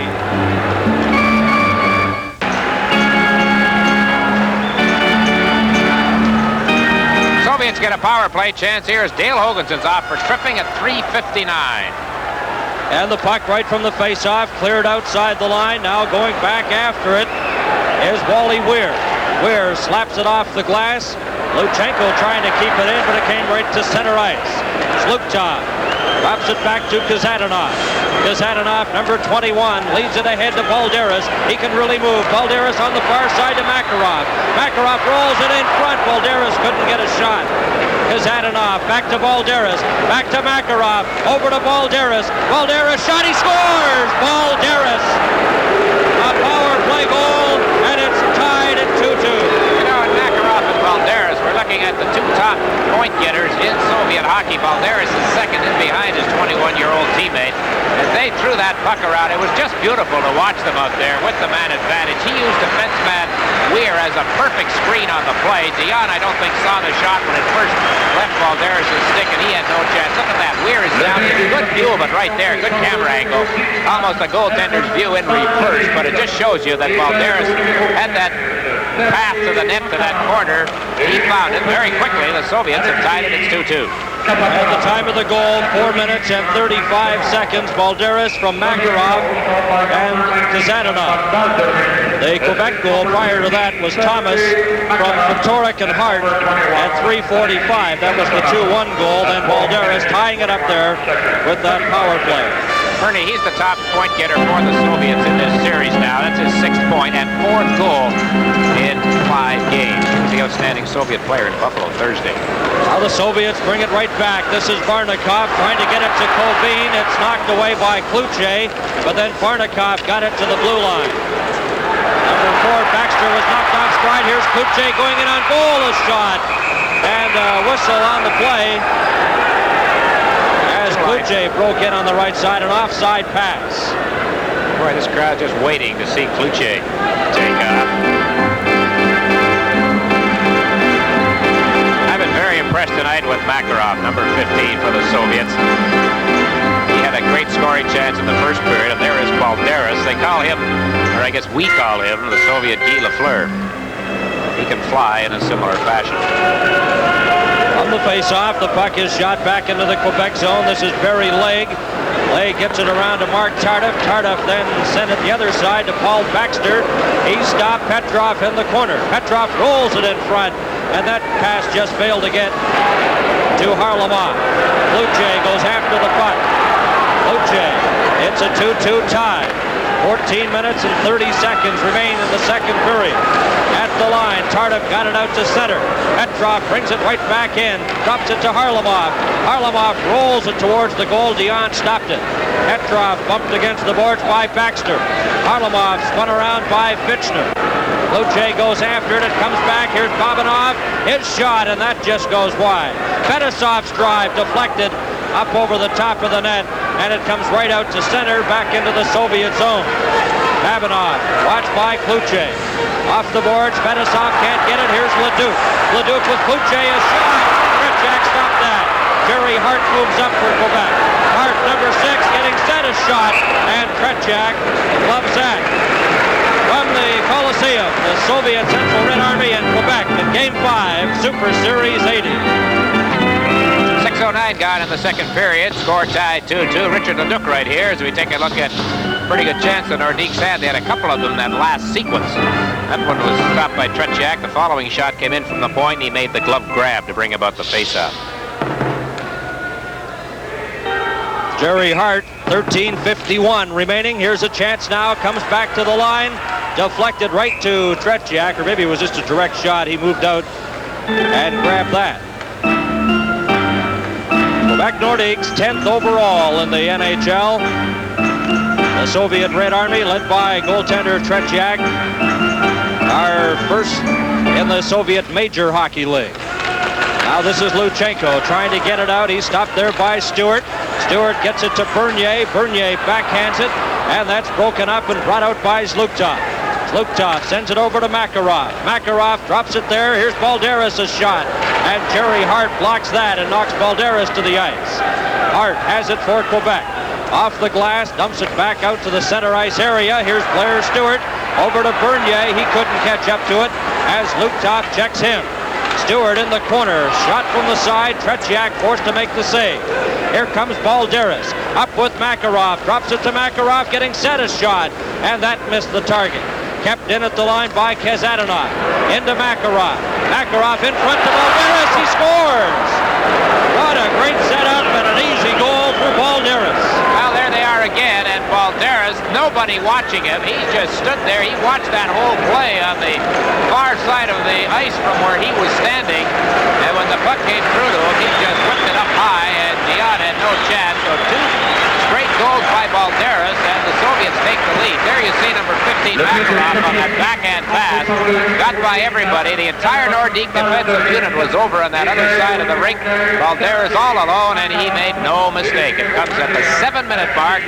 3-2 now. The Soviets are back on top of the Nordique. And Varnikov right from the draw shoots it into the corner. This is Alexander Skvortsev. Gets it back to Varnikov. Trying to get it back to Volchenkov, and that was intercepted. Kovin off the boards to Skvortsev. Hoganson checks him.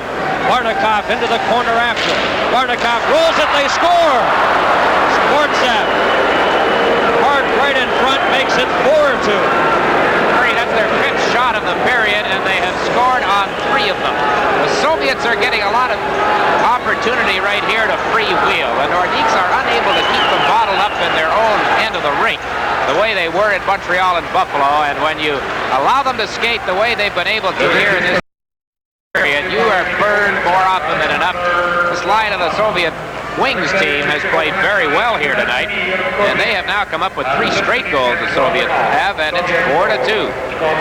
Puck is cleared down the ice. Babanov, number 4, going back for it for the Soviets. Watched by Robbie Fatorik. Babanov cleared it out. Baxter has it for Quebec, shoots it in, a delayed offside, but the Soviets get it out, so it's waved off. Now that pass intended for Harlamov was broken up. Fatorik checks Babanov. Goes in behind the Quebec goal. Paul Baxter. Straight up the middle. He's hooked and knocked off stride. There'll be a Soviet penalty as Baxter was knocked to the ice. Live from Quebec City, this is Super Series 80 on CTV. Petrov of the Soviet Army team in the penalty box. They've called it tripping at 8:01. And here we see it right here as he hauls down the Quebec player. Those 3 Soviet goals very quickly at 4:35 and then 2 in 23 seconds at 7 minutes and 7:23. And they moved ahead 4-2. 11 minutes and 55 seconds remain to be played in the second period. Quebec trailing by 2 on the power play. This is Fatorik. Straight up the middle, the Nordiques captain, number 7, fires it on the right side. Thomas couldn't catch up to it. Fetisov has it, pins it against the boards, and then it's backhanded down the ice. This is Fatorik. Watched by Mikhailov. Backhands it over to Hoganson. Harlamov right in on top of Hoganson. Puck goes around to the other side. And Fatorik off the boards. Brought out by Kluche. Up to Tardif. Tardif, number 8, bumped by Harlamov. Shot it in. This is Fedosov. He's checked against the boards, and they hold it there and get another whistle. Reminder, the telecast of Super Series 80 is presented solely for the interest of our viewers under copyright of Arkham Consultants Limited. Any use of this telecast without express written consent is strictly prohibited. Nordicks have a pretty good power play. You get Tardif up front along with Bernier and Kluche, put Robbie Fatorik back at the point, but so far this evening they have not been able to get to engineering anything too dangerous around the Soviet net. Petrov has 1:15 left in his penalty. This is Fatorik at the line, clears it into Tardif. Tardif rolls it in front, and Kluche couldn't get a shot as the puck just bounced over his stick. Now it's Balderas coming back in with Zluktov. Balderas, look at the moves he makes. Got it to Zluktov, and they shoot it right back into their own zone. Luchenko behind the net to Kazadanov. He was stopped. Now Quebec get it back. This is Fatorik. Took the pass from Bernier. Fires it into the corner. Kluche goes after it. Kluche to Tardif. Tardif bumped against the boards by Kazadanov. Now Kluche goes in after it. Kluche for Quebec. Back to Fatorik. His shot. That goes wide. Helmut Balderas off the boards and down the ice with 30 seconds remaining in the penalty to Petrov. 4-2 for the Soviets. Now here comes Fatorik. Fatorik up with Hislop and Fitchner. Fitchner goes in. Kazadanov bumped with the Quebec player. Comes to Fatorik. Fatorik fakes a shot. Gets set. Rolls it in front. And Balderas breaks that up. Trying to get it to Kovin. It would have been a breakaway, but he failed. Here's Kluche. A shot. Tretiak stops that. Now Balderas has it for the Soviets as Petrov is back on the ice and the Central Red Army at full strength. Kazadanov stole the puck away from Buddy Kluche. Goes to Balderas. He's stopped by Fitchner. Into the corner. Fitchner backhands it. And Balderas is there to intercept for the Soviets, but he couldn't get it out. Fitchner then gets the puck to Kluche. Kluche is stopped by Luchenko. It comes in front. And the Soviets finally clear it down the ice. That is Kovin. 9.5 minutes remaining in the second period. It's 4-2 for the Soviets. Now brought in by Lacroix. Trying to get it in front, and it was knocked off his stick. Sportsev just let it go. Hart for Quebec. Pass intended for Leduc. Intercepted by Kovin. And then Hart slapped it down the ice into the Soviet zone. And this is Sergei Starikov. Starikov to Sportsev. Sportsev dropped it back into his own zone. It comes to Varnikov. Varnikov, a delayed penalty coming up to Quebec. Here's Sportsev. Tretiak's out of the net on the delayed call. And as it's touched by Goulet, the penalty is called by referee Brian Lewis. Number 10, Richard Leduc, draws the penalty as he knocked the Soviet player down in front of Tretiak. So the Soviets, who had come up with those 3 straight goals, now get the power play chance.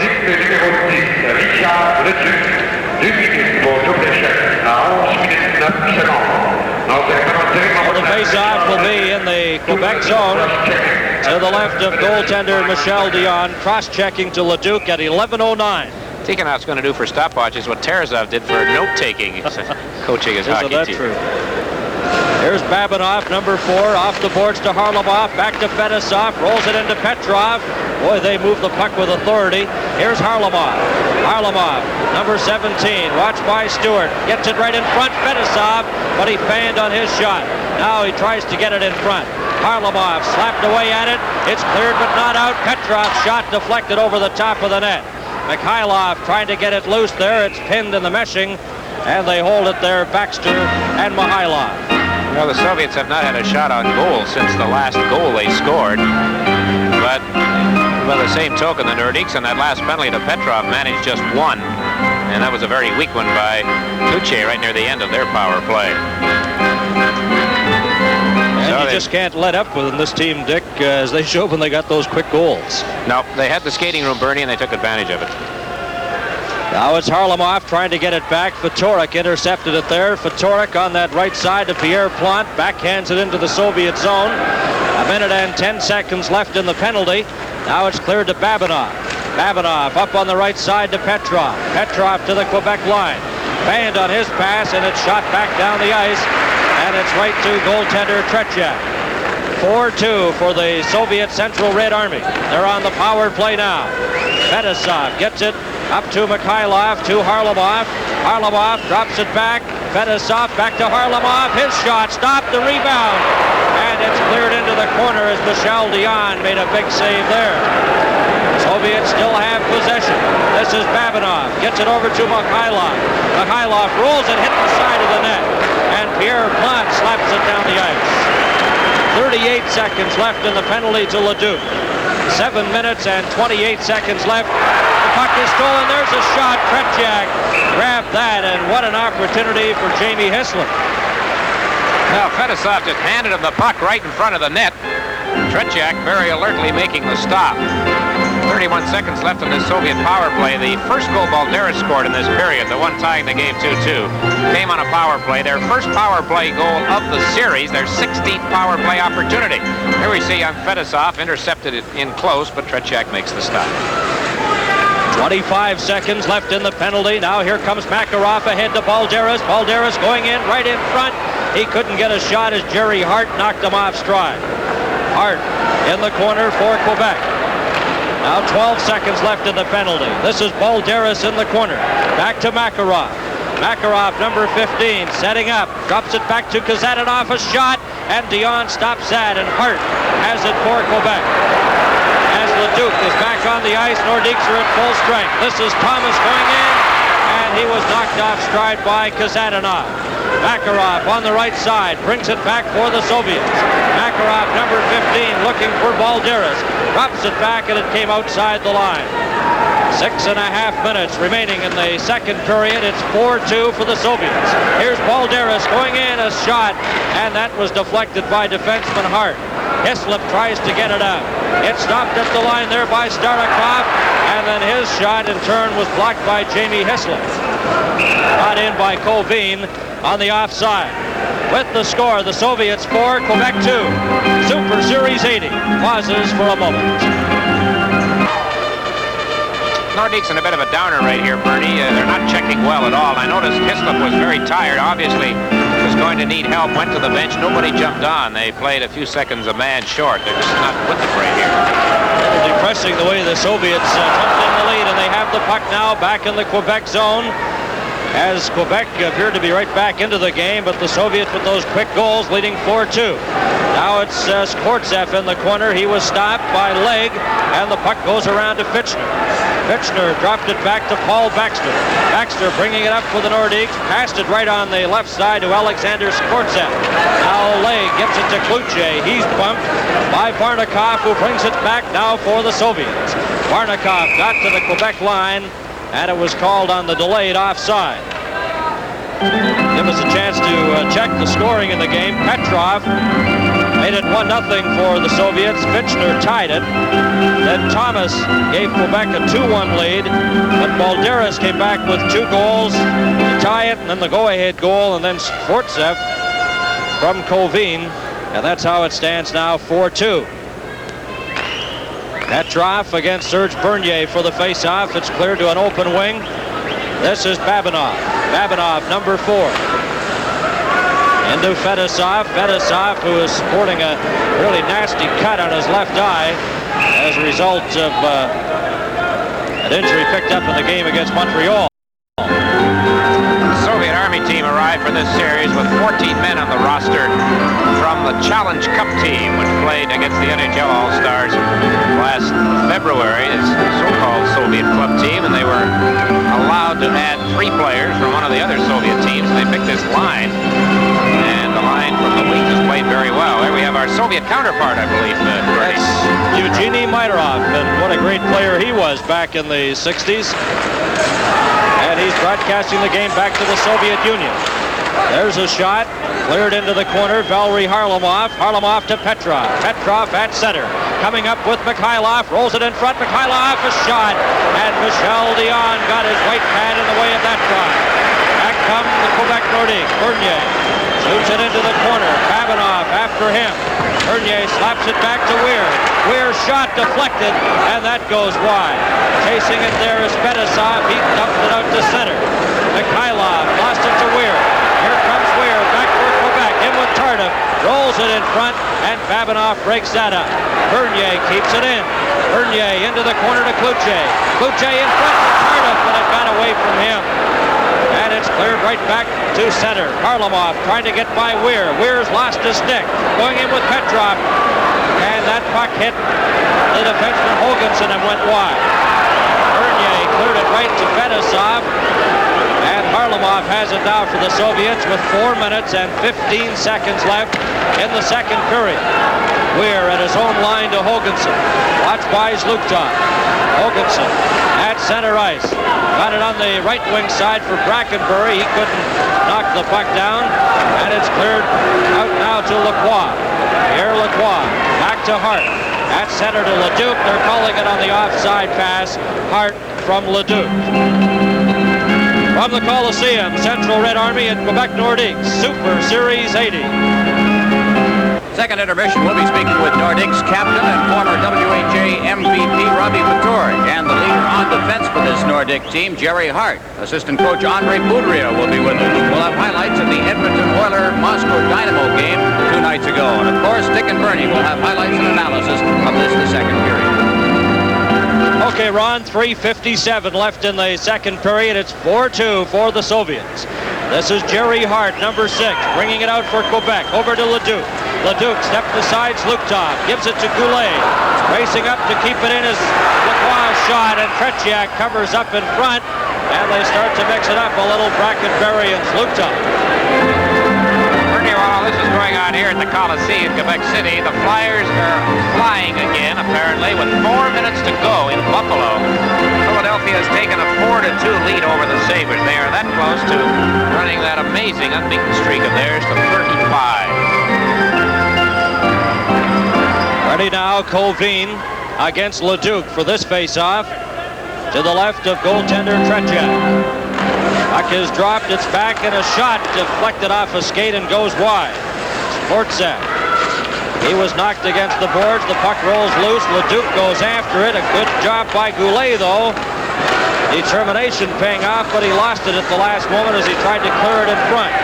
Now it's around to Volchenkov. Slapped out by Varnikov to center. Quebec over to Hart. Hart bumped against the boards by Sportsev. It's out at center ice.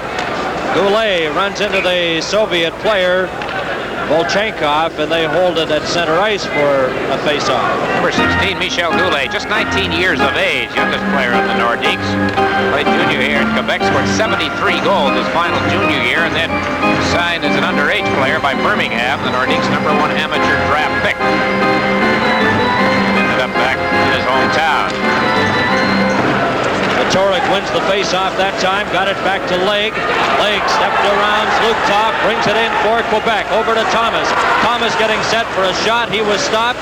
Hislop trying to backhand it in front. It's taken by the Soviet player Makarov. He's lost it to Hislop, and he couldn't get a shot away. Makarov kicking at the puck, it goes into the corner. Reg Thomas kicks it over to Hislop. Now Zluktov slaps it in behind his own net. Legge moves up for Quebec. Goes to Fatorik, a shot.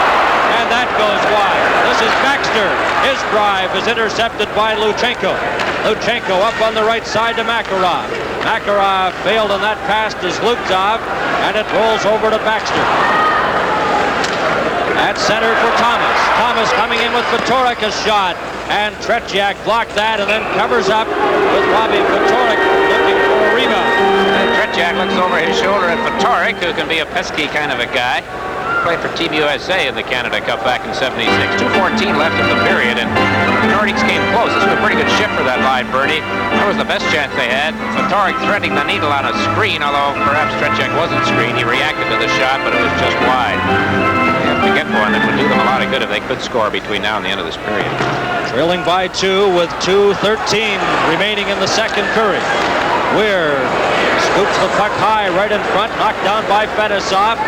Fetisov retrieved the puck, so there was no whistle. It's cleared out to Petrov. Petrov over to Harlamov, a shot. and that goes wide of goaltender Michel Dion.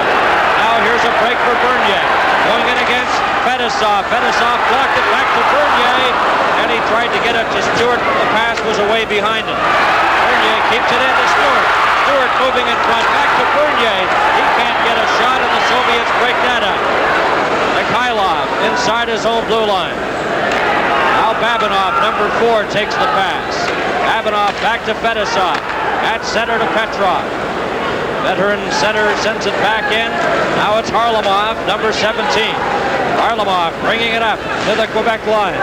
Into the corner. Swings away from Wally Weir. Drops it back. And it's intercepted by Hoganson. Hoganson up to Fitchner. On the right side, the pass for Pierre Quant. He's stopped. And it's cleared to the line, and then just outside the line, a delayed offside. But it'll be brought out by the Soviets, so it's waved off. Petrov shoots it in. Into the final minute of the second period. And it's 4-2 for the Soviet Central Red Army. Nordiks have played a little better in the last few minutes. They have had some scoring chances. As Jacques Demers looks on from behind the bench with 56 seconds to go. I'm trying to keep track of some line matchups, and you just can't. Simply because, as Tom Watt pointed out on our broadcast Monday night, the Soviets don't go for it. Doesn't matter what combinations you throw out and how fast you change your lines. They just stick to their regular routine. Unless Tikhonov's stopwatch packs up. Right. 55 seconds left in the second period. Fitchner set to take the draw against Kovin, but Kovin is waved out. So now it'll be Varnikov. Thomas and Fitchner have scored the goals in the game for Quebec. Comes back to the line. Lacroix slaps it into the corner. This is Fitchner. He's pinned against the boards. Tardif goes in to get the puck. Lost his stick and smothered it as well.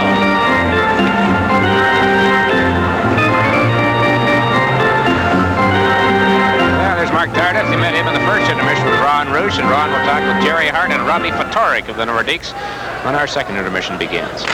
Puck is slapped in front. Here's Tardif. He couldn't get a shot away. The puck rolls to Kluche. Kluche against the boards. 4-2 for the Soviets. It goes back in behind the net, taken there by Starikov.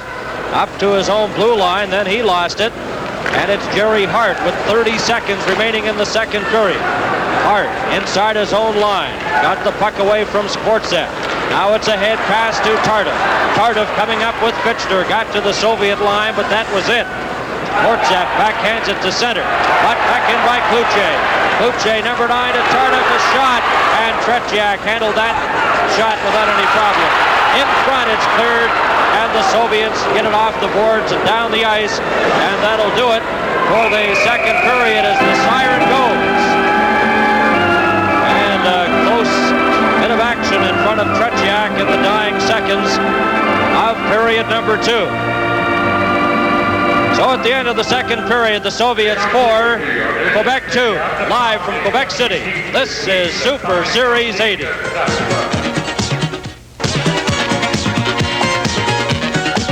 Well, the Soviets lead this hockey game by a score of 4-2 after 2 periods. Helmut Balderas got 2 goals in that second period. Skvortsov, the other one, 2 goals separated by 23 seconds. The third and fourth goals for the Soviets. We've got with us right now the team captain of the Quebec Nordiques, and I guess the anchor of their defense, Jerry Hart as well. Robbie Fatorik with us. Gentlemen, first of all, about the game, the way it's gone so far. Well, it hasn't gone very good because we're down by 2 goals, but I think we stopped skating in the second period and they took advantage of it and got a couple of goals on it. You loosened up a little bit, but then seemed to tighten things up again as the period went on. Yeah, that seems to be our style. We go out and play good for 55 minutes and let down for 5, and then we get beat for a few goals. But we'll tighten up, and Michel Dion's playing really well for us. It could be a lot worse if he hasn't in the nets for us, and our defense playing well. So we the forwards got to come back and help out. Jerry, what about them? They come at you at waves at times, don't they? Well, as Robbie said, I think we got caught looking there a couple of times. They set up and move the puck so quickly there that we have a tendency sometimes to take that extra second or two just to look around, see where everybody is, and by that time they've made their play. And I know on the last 2 goals there, we were a little guilty of that. The two of you came to the Nordics by varied ways, really. You, Jerry, from the New York Islanders, after, I guess, playing almost every year that the team was in existence. How are you enjoying it here in Quebec City? Well, it's been a very pleasant surprise. It was a culture shock, needless to say, but I've adjusted and I'm enjoying it very much. How's your French? Well, I'm working at it. It's almost a necessity here, but I think it's a pleasant challenge. It's a beautiful city, and you've got great fans. Yes. That's the one noticeable thing. No question. Robbie, how about yourself? WHA MVP a couple of years ago, now here in Quebec City, enjoying it too? Oh yeah, I think it's the biggest adjustment for my family, because they have to go day by day. Myself, we play hockey, so I speak English with all the guys, and we go home, I speak English at home. But the family's adjusting. My son's going to school, and things are going okay, and we're working on our French also. The success of the franchise, has surprised you at all? You're doing so very well this first season. Well, nothing can surprise you in hockey, or in any sport, but I think we're doing pretty well. I think everybody underestimated the power or the potential of the Quebec Nordiques, because nobody ever thought we played hockey before in the WHA, I guess, and we're playing all out and hard, that's it. We have no superstars. Everybody goes out and works, and when we all work, do our jobs, back check, forward check, our defensemen stand up, our goaltenders make the saves, talk, then we can play pretty well with whoever they put out against us. But it's a challenge for us, and we're all working hard. Good luck in the third period. Thank you very much. Robbie Vitoric and Jerry Hart joining us. Our second intermission in Game 5 of Super Series 80 will continue in a moment.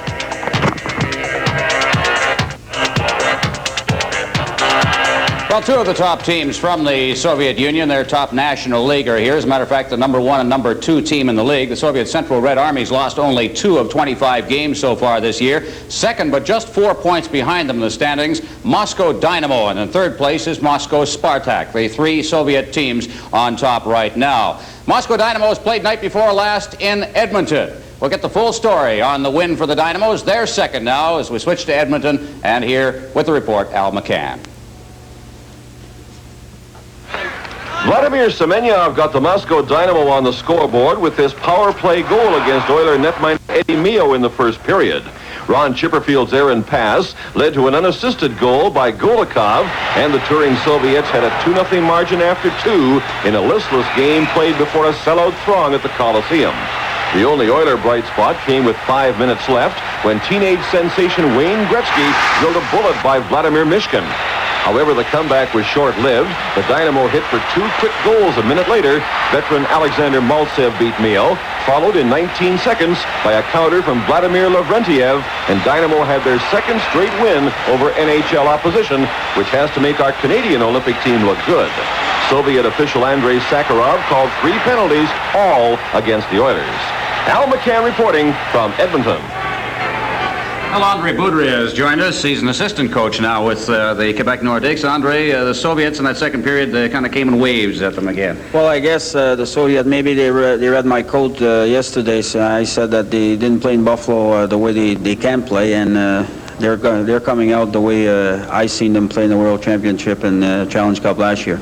Tell us, you played against these Soviet teams a number of times, mostly I guess against their national team. That's right, Ron. Izvestia tournament, and they're nice to watch. Tonight again, Boleris is one of the nicest player to see on ice, and he's putting a show on, and hopefully we can contain him in the third period. Well, they say most of the goals, I think almost 7/8 of their goals have come in the second period of games, so to get out of it just being down 2 perhaps is a good omen. You got that first goal of the period. Well, I guess, and we're have a record this year of having bad second period, so maybe in the third we can bounce back and get the next one and be in the game till the end. Any game plan at all going into this one? Were there any special things that Coach Damaris and yourself had to say to the team? Well, we tried to, we didn't have much chance to prepare. We tried to, on the forechecking, we tried to nullify their defensemen, and again, most of their goals came in and scramble around the net, and good effort from their wingers, and you have to be alert at all time when you play the Russians. Their constant movement on the ice, and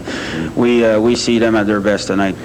You're getting just great goaltending, not only tonight, but throughout the year from young Michel Sion. Oh, fantastic. And he's been the surprise of the year so far in net. We had problems. At the start, we thought we would have problems in the net and defensively, and it turned around. We have our defensive core came up very big so far for the first half, and Dion has been fantastic. Montreal Expos lost the Quebec Nordiques game. He was a catcher. I should clarify. I was a catcher in the Montreal Expos system for a while.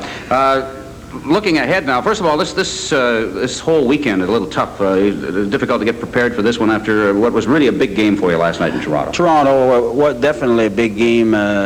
We came out there and we knew there was some problems and we contained them again. Ronnie Lowe was superb in our net last night for the first period. He kept us in the game, and then we got a couple of goals on penalties and we ran away with it. Andre, best of luck. Anything you're going to go back into that room and tell the boys before they go out for the third period, anything you really need to tell them? Well, I think that we got to get out of our zone a little better, and we might make a few adjustments that way. Come out good in the next period, and good luck the rest of the year. You're having a great year. Thank you. Congratulations to you. Andre Boudria is an assistant coach with the Quebec Nordics. Live from the Coliseum, the Quebec Nordics and the Soviet Central Red Army. Bernie Pascal and Dick Irvin back here at the Coliseum in Quebec. And Dick, one has to be impressed with the play of the Soviet Central Red Army tonight. They have been criticized in the series up to this point for perhaps not skating as we've seen them skate in the past. But you look out there and see that youngster Makarov and Balderas, they're just dancing on the ice, and they're fully deserving of a 4-2 lead at this point. I've been so impressed with Makarov. Bernie, they're skating, but perhaps in the previous two games that there was so much pressure on, so much interest about, they didn't get the chance to skate, and the Nordiques are giving them that chance. There was a period during the second that the Nordiques really sagged. I noticed a couple of rushes that the Soviets made up the ice, and back up the ice, the Nordiques, nobody seemed in any kind of a hurry to get back and do any back checking on the play. I don't know if they're tired. They did play last night in Toronto. They were disappointed, no doubt, after getting the lead and then losing it so quickly when the game seemed to turn around. However, as you say, it gave us a chance to see the Soviets at their best. I thought the Nordiques came back a little bit in the last 3 or 4 minutes. I don't know. They couldn't get that third goal, although they came very close to it. But you're right. This is the kind of a hockey game I think the Soviets have been waiting for. It's given them, the Balderases of the Soviet team, a chance to, as you say, put on quite a show. And that's exactly what they're doing. Well, as you say, Quebec jumped into that 2-1 lead. They came right back and tied it. So when we look at the start of the third period, Quebec's going to have to get a goal awfully early to make this game competitive from this point on. Well, they're going to have to go on the offense, and there were a couple of times in that period when we saw that old Soviet trick of throwing the puck up the middle, especially the Petrov line. Arlamov was in the center ice zone. It worked twice right in a row, so you can't give them those chances. We have some scoring highlights from the second period. And there was a very critical time in the second period, I felt, right after the Nordiques goal, which gave them the 2-1 lead. It was a nice goal by Reg Thomas, who caught one of the Soviet defensemen up the ice. Petrov tried to act as a defenseman on the play as he came back, but Thomas made a good move as he had some room on the right side, and he beat Tretiak, and that gave the Nordiques a 2-1 lead, and this place went wild. But right after that, Dale Hoganson drew a penalty. Now, we mentioned at the top of the show how the Soviets had not had a power play goal to this point through 14 chances, make it 15 with the two-man advantage in the first period, but they cashed in here on chance number 16. Balderas getting the goal, Makarov on the assist. It came just 50 seconds after that goal by Thomas, and we had a good camera angle of it with Balderas. So that made it 2-2 very quickly. And as I say, that's a very critical time in the period when the Soviets were allowed to come right back and score on the power play. And then we had Balderas again, Makarov once more assisting on the play. And the Soviets had the room. They were moving in. The backhand pass came across in front of everybody. Look at Balderas all by himself. The Nordiques had all moved to the other side of the rink, and there was Balderas all by himself. 23 seconds later, the Soviets got another goal, and that's the way it stands now, 4-2. They gave the Nordiques the edge in shots on goal, 9-8. That statistic doesn't bother the Soviets at all, really. But I think that was a misconception because, Bernie, you and I felt that the majority of that second period was played in the Quebec zone. The Nordiques didn't have the zip that they had in the opening period, I felt, and the Soviets took full advantage of it. I'm sure, too, Dick, it's probably a factor. They did play last night in a tough game against Toronto, but I think they're too good of a hockey team to let up against the Soviets. There's a lot of pride at stake, and playing at home before a capacity crowd, I'm sure they'll come out flying in the third period. Well, as I mentioned, they had a pretty good last 2 or 3 minutes. One thing I've noticed here, there was another stretch in that second period when the Soviets really forechecked. They had them backed up. The Soviets were hustling, staying on top of the Nordiques, had them confused to a great degree. And the Soviets have been off since Thursday, even though, as you say, they had a practice this morning that would make grown men cry, maybe. But that's the way they operate. And let's face it, the Soviets have made this hockey game tonight, and the White Sweaters have put on a pretty good show. Okay, Dick, and the teams will be out shortly for the start of the third period here in Quebec. And the score is the Soviet Central Red Army 4 and Quebec 2. This is Super Series 80, live from Quebec City. And the Soviets have made their appearance on the ice for the start of the third period. Scoring in the game for the Soviets, Balderas has 2, Sportsev and Petrov the others. Fitchner and Thomas have scored the goals in the game for Quebec. And Dick, it's not often that you see the Soviets in their white uniforms, although they used them against Buffalo the other night. They prefer to go with their red sweaters. Well, in the NHL, the home team normally wears the white uniform. Interestingly, in Montreal on New Year's Eve, I forget if we pointed out on the show, but the Soviets skated out. They had red sweaters, but they had white stockings. And, you know, when you stop and think about it, some people were mentioning how, first of all, the linesman, one of the referees said to me, you know, they watch the legs a lot, calling offsides, close ones. Suddenly they see white stockings. Which set of white stockings is it? You know, the home team or the visiting team? And likewise for the Canadians or whoever they happen to be playing against. In a case like that, you look up quickly, you see a guy with white legs skating away from you. Maybe he's a teammate. You never know with the Soviets what kind of things that they'll pull, and that was a rather unusual uniform setup, to be sure. There's Tretiak getting set. The UCKA on their sweaters stands for the Central Soviet Club Army. This is the first place team in the Soviet Major League. Michel Dion, who has been outstanding in goal for Quebec Nordikes. He's all set, as is the referee Brian Lewis. And the third period is underway. Harlamov drops it back to Babinov. Babinov fires it right into the Quebec zone. Harlamov moving up after it. And Cloutier has the puck. Cloutier gives it out to Fitchner. Fitchner scoops it down the ice. Going after it is Lacroix. Lacroix backhanding it in front. Tardif couldn't get a shot.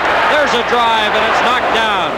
Mikhailov has it and brings it back for the Soviets. Mikhailov, a pass to Harlamov. He's hauled down by Jerry Hart. Into the corner, Mikhailov rolls it in front. And it's brought back by Fitchner. Got to his own blue line, stopped there. And it's a delayed offside called at the Quebec blue line. Something about the Soviets in the second periods of the games in this series. Going into tonight's game, they had not been scored upon in second period action. They had outscored the opposition 9-0. They have been very much outplayed in the third period, especially in the games at Montreal and Buffalo. Well, here in the second period tonight, they scored 3 of their 4 goals. The Nordiques got 1. Puck is taken by Fatorik, slaps it off the boards. Here's Thomas going in on left wing, trying to get it in front. And Luchenko slid out and blocked that passing attempt. Hislop knocks it down in front. Cleared out to the Soviet lines. Zluktov to Kazadanov, over to Balderas, back to Zluktov. Zluktov had trouble with it. Makarov moved in, keeps it into the Quebec zone. This is Balderas. Backhands it to Makarov. Makarov moving in front. Dion stopped that. And Zluktov goes after the loose puck. Back to Luchenko. Luchenko clears it off the boards, back into the Quebec corner. Balderas goes in after it. Helmut Balderas, pumped by Fatorik and knocked down. Zluktov to Makarov, and Fatorik broke that up. It's slapped out on the right side. This is Jamie Hislop to Fatorik, a shot! And Tretiak got a piece of that and deflected it up over the glass. Well, the Nordiques came out of their own zone in good fashion that time, and Robbie Fatorik, he didn't have that hesitancy about him on that break that we saw the Nordiques display earlier in the game when they had these 2-on-1s. And this time, Fatorik made up his mind, wound up and let it go, and Tretiak got a piece of it as he gets way out of his crease on the play. And the puck deflected up into the crowd. Now it's Kovin at center against Bernier. Soviet player Volchenkov went after it, but was knocked away from him. Here comes Kovin, just missed the check there from leg. It goes into the Quebec zone. Back after it is Paul Baxter, slipped and fell. It rolls in front. Kovin got a piece of it. Now the puck goes loose, slapped around the boards to Pierre Plante. Plante, bump, get the puck out to Baxter, who just fires it to center ice. Now it's Bernier, coming in with Stewart. Takes the pass, couldn't get a shot as Varnikov checked him. Sportsev dropped it behind his own net. 4-2 for the Soviets. Puck at center. Leg slaps it off the boards. Then it goes back to the Quebec line. Stolen there. And Kovin almost broke in front. Here comes Stewart. Back for Quebec. Up with Bernier. Couldn't split through the defense as Sportsev slowed him down. Now Now it's to the Soviet line, cleared right back in on the delayed offside. And live from Quebec City, this is Super Series 80 on CTV. At the Coliseum in Quebec City, this is Bernie Pascal along with Dick Irvin and Ron Rouche. The Soviet Red Army leading Quebec Nordique by a score of 4-2. And we have 17 and a half minutes remaining in the third period. That shot blocked by Tretiak as Leduc let it go. Comes around the boards. Harlamov kicked it over to Fedosov. Fedosov, rink-wide pass to Mikhailov. Rolls it in front. Fedosov was checked there by Kurt Brackenbury. Now it rolls to Jerry Hart. Hart to Brackenbury. It got away from him. Harlamov brings it back in. Going in with Mikhailov. A shot deflected off a skate and goes into the corner. Back to Babinov. Babinov shot, and Michel Dion got a stick on that drive from Babinov, and it was deflected up over the glass. We can forget about the Soviets not using a slap shot. They have been firing a lot of them tonight at Michel Dion. This latest one coming in from the blue line, Babinov, who had a lot of room. As the puck came back out, Mikhailov, the setup, and here it comes. Good stop by Dion. Almost caught him going the wrong way, but he got his right leg on it. Well, the Flyers won again. They went into Buffalo and beat the Sabres 4-2, 35 straight games without a loss. Other finals in the NHL, have them in a minute. Bernie? Okay, Dick, it's off in front to Petrov, a shot, and that was deflected, hit the glass. Cloutier, number 9 for Quebec. Cloutier right in front of his own goal. Brings it up to his own blue line, then lost it to Petrov, but it's offside, and Dick will look at that scoreboard. And the Rangers played a 5-5 tie. Detroit defeated Hartford 2-1. In Winnipeg, the Jets trail LA 3-2 in the second period, and in Chicago, the Blackhawks lead Vancouver 3-1 also in the second period. There's Cloutier, 25 goals this season. Played junior hockey in Quebec. One season, 73-74. He scored 93 goals. Here's Hoganson for Quebec. Drops it back to Tardif. Tardif winding up. Takes it up to center ice. Then was stopped there by Makarov. And he's forced to go back into his own zone after the puck. Backhands it over to Wally Weir. Weir put it right onto the stick of Zluktov. And Hoganson behind his own net now for Quebec. As the Soviets hem the Quebec Nordiques in their own zone. Now it's Cloutier breaking up on the right side. Back to Fitchner. He couldn't get a shot as he was stopped. Hoganson at the side. Mark Tardif is knocked off stride by Luchenko. Chases the puck though in the corner. This is Tardif. Bumped against the boards by Zluktov. Puck goes to Cloutier. Cloutier sends it over to Weir. There's a delayed penalty coming up here to the Soviets. They hammer in front. Here's Makarov. And the penalty will go to Kasatonov. Live from Quebec City, this is Super Series 80. Don't be shortchanged on your... It goes wide, comes back to Bernier, but it bounced over his stick. The penalty to Kasatonov for holding at 4:15. Soviets lead 4-2.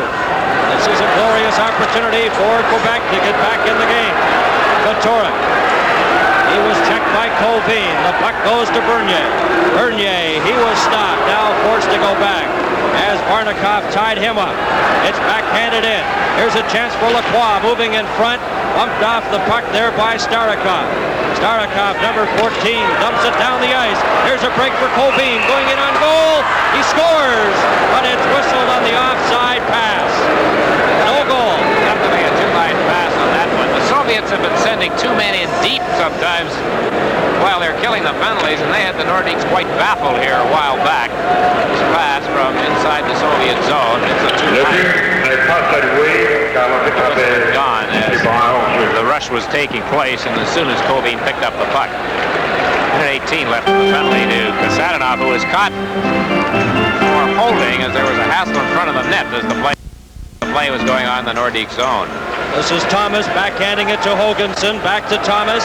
Thomas back to Hoganson. Slaps it into the corner to Leduc.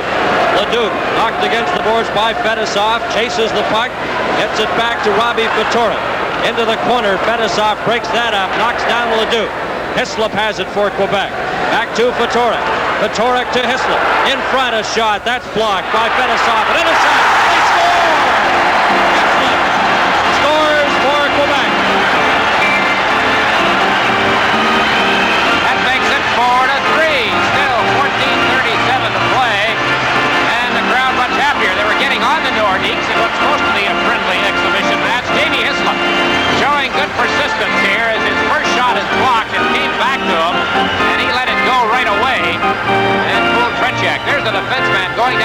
the shot. Hislop picks it up and in one motion fires it right back at Tretiak. A back of the net look at it here will show it possibly a bit better. There's the block on the play by Fetisov, and Hislop battles his way to the puck and beats Tretiak. So the power play goal by number 11, Jamie Hislop, the native of Sarnia, and the Nordik's have moved within one. It's 4-3 for the Soviets. Hislop from Fatorik at 5:23. Now it's back to the live action. Luchenko had his pass intercepted by Goulet. Brackenbury runs into Zlutov. Puck is brought in by Goulet. Goulet drops it back to Jerry Hart. Here's Hart slapping it into the corner. Tretiak stopped that. Kazadanov bumped there by Leduc. Goulet trying to get the puck loose, and it's brought out by Helmut Balderas. Here's Balderas up to Makarov. Makarov stops, has Zlutov out there as well. Makarov rolls it in front. Zlutov couldn't get a shot. Makarov in front of the net. The puck is knocked just away from Michel Dion. And now it's the Quebec Nordiques. Brackenbury on the left side. Brackenbury's shot bounced off Kazadanov and went wide. It's outside the line and to center ice. Soviet player Balderas was injured. He's getting up slowly inside the line. And he stayed on the ice long enough to get a whistle. A convenient time for the injury to Balderas because the Nordiques were in control moving into the Soviet zone. The last scoring play, Hislop from Fatorik and Leduc at 5:23, a power play goal, and there's Balderas being attended to. He's still on the ice.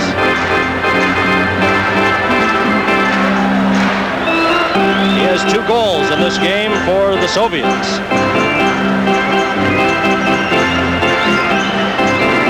Now the line from the Soviet wings out there for the Red Army, Kovin, Varnikov, and Skvortsev. Is over to Kluche. Kluche gives it to Barry Legg, shoots it into the Soviet corner. After it there is Starikov. Tried to get it out. It's pinned against the boards. Kluche slapping away. Kovin, though, holds it with Mark Tarter. We'll see what this latest turn of events can do for the Nordiques. It certainly has pepped up the fans and the organist. They were outplayed in the second period for the most part, but they hung tough. We're down by 2, and now they're down by just 1.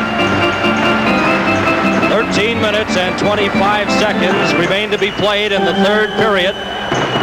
Face-off will be to Tretiak's left. Kovin against Fitchner. It comes backhanded into the corner by Barry Legg. Now it comes around the boards to Kluche. Kluche in front. Fitchner ties it up. What a play.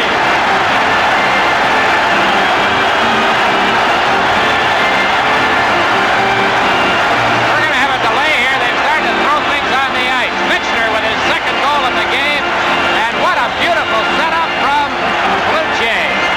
Just timed perfectly. And the Nordiques' big scoring line comes up with a second goal here in this third period for Quebec. And they have come from 4-2 down, and it's tied 4-4. A perfectly timed pass.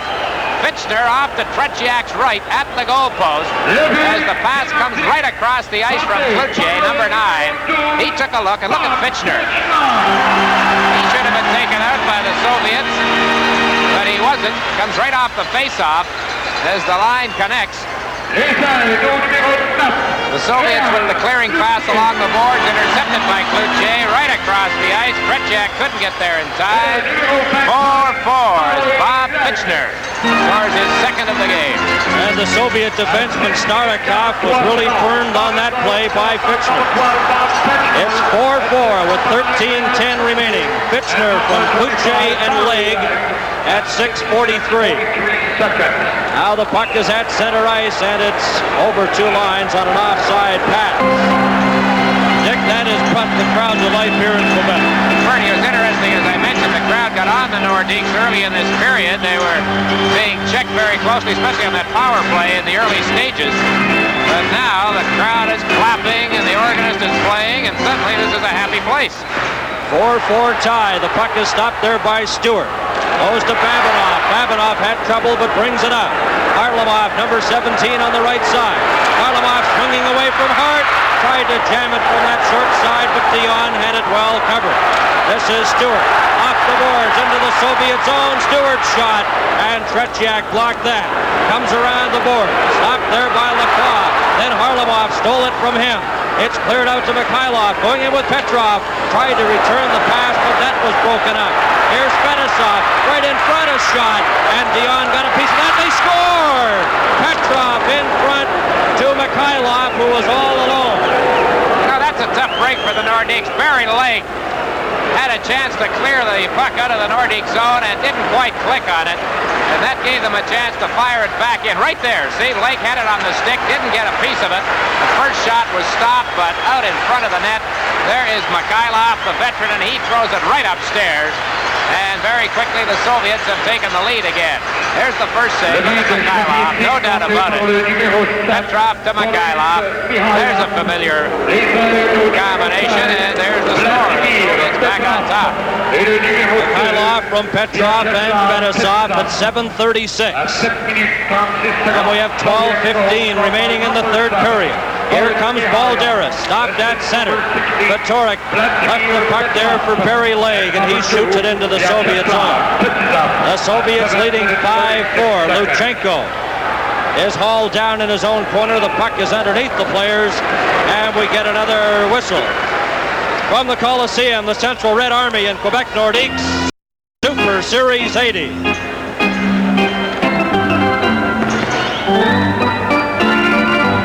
Linesman Ron Asseltine set to drop the puck between Zlukov and Robbie Fatorik. It goes to Luchenko. Luchenko off the boards. Lacroix, number 26, over to Jerry Hart. Hart backhands it off the boards, intercepted there, brought in by the Soviet player Kazadanov. Slipped as he got a weak shot away. And it's Jerry Hart for Quebec. Here's Hart behind his own net. Almost lost it in front to Makarov, forced to go back. Balderas chases him from the other side. As Hart now is content just to hold it there and get a whistle, but he kicked it over to Robbie Fatorik. Up to Hislop. Backhands the puck out to center. It's stopped there, Fatorik. Hislop carries on. A pass on the left side. And trying to get in front. Here's Fatorik rolling it there. Hislop is tied up by Kazadanov. And the Soviets, Makarov, just clears it out to center. Intercepted by Makarov. Brought in Makarov trying to get it to Balderas, and that's cleared out to center. Number 14, Starikov. Got it to Kazadanov. It's cleared in with 10:55 left in the third period.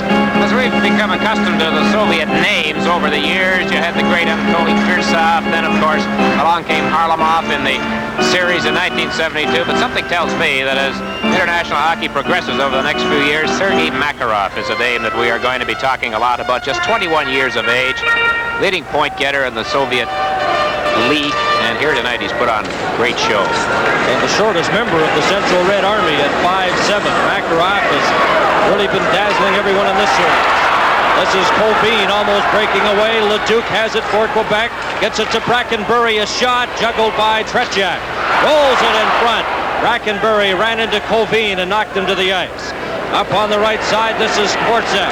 Sportsev backhands it over to Varnikov, offside at the Quebec blue line.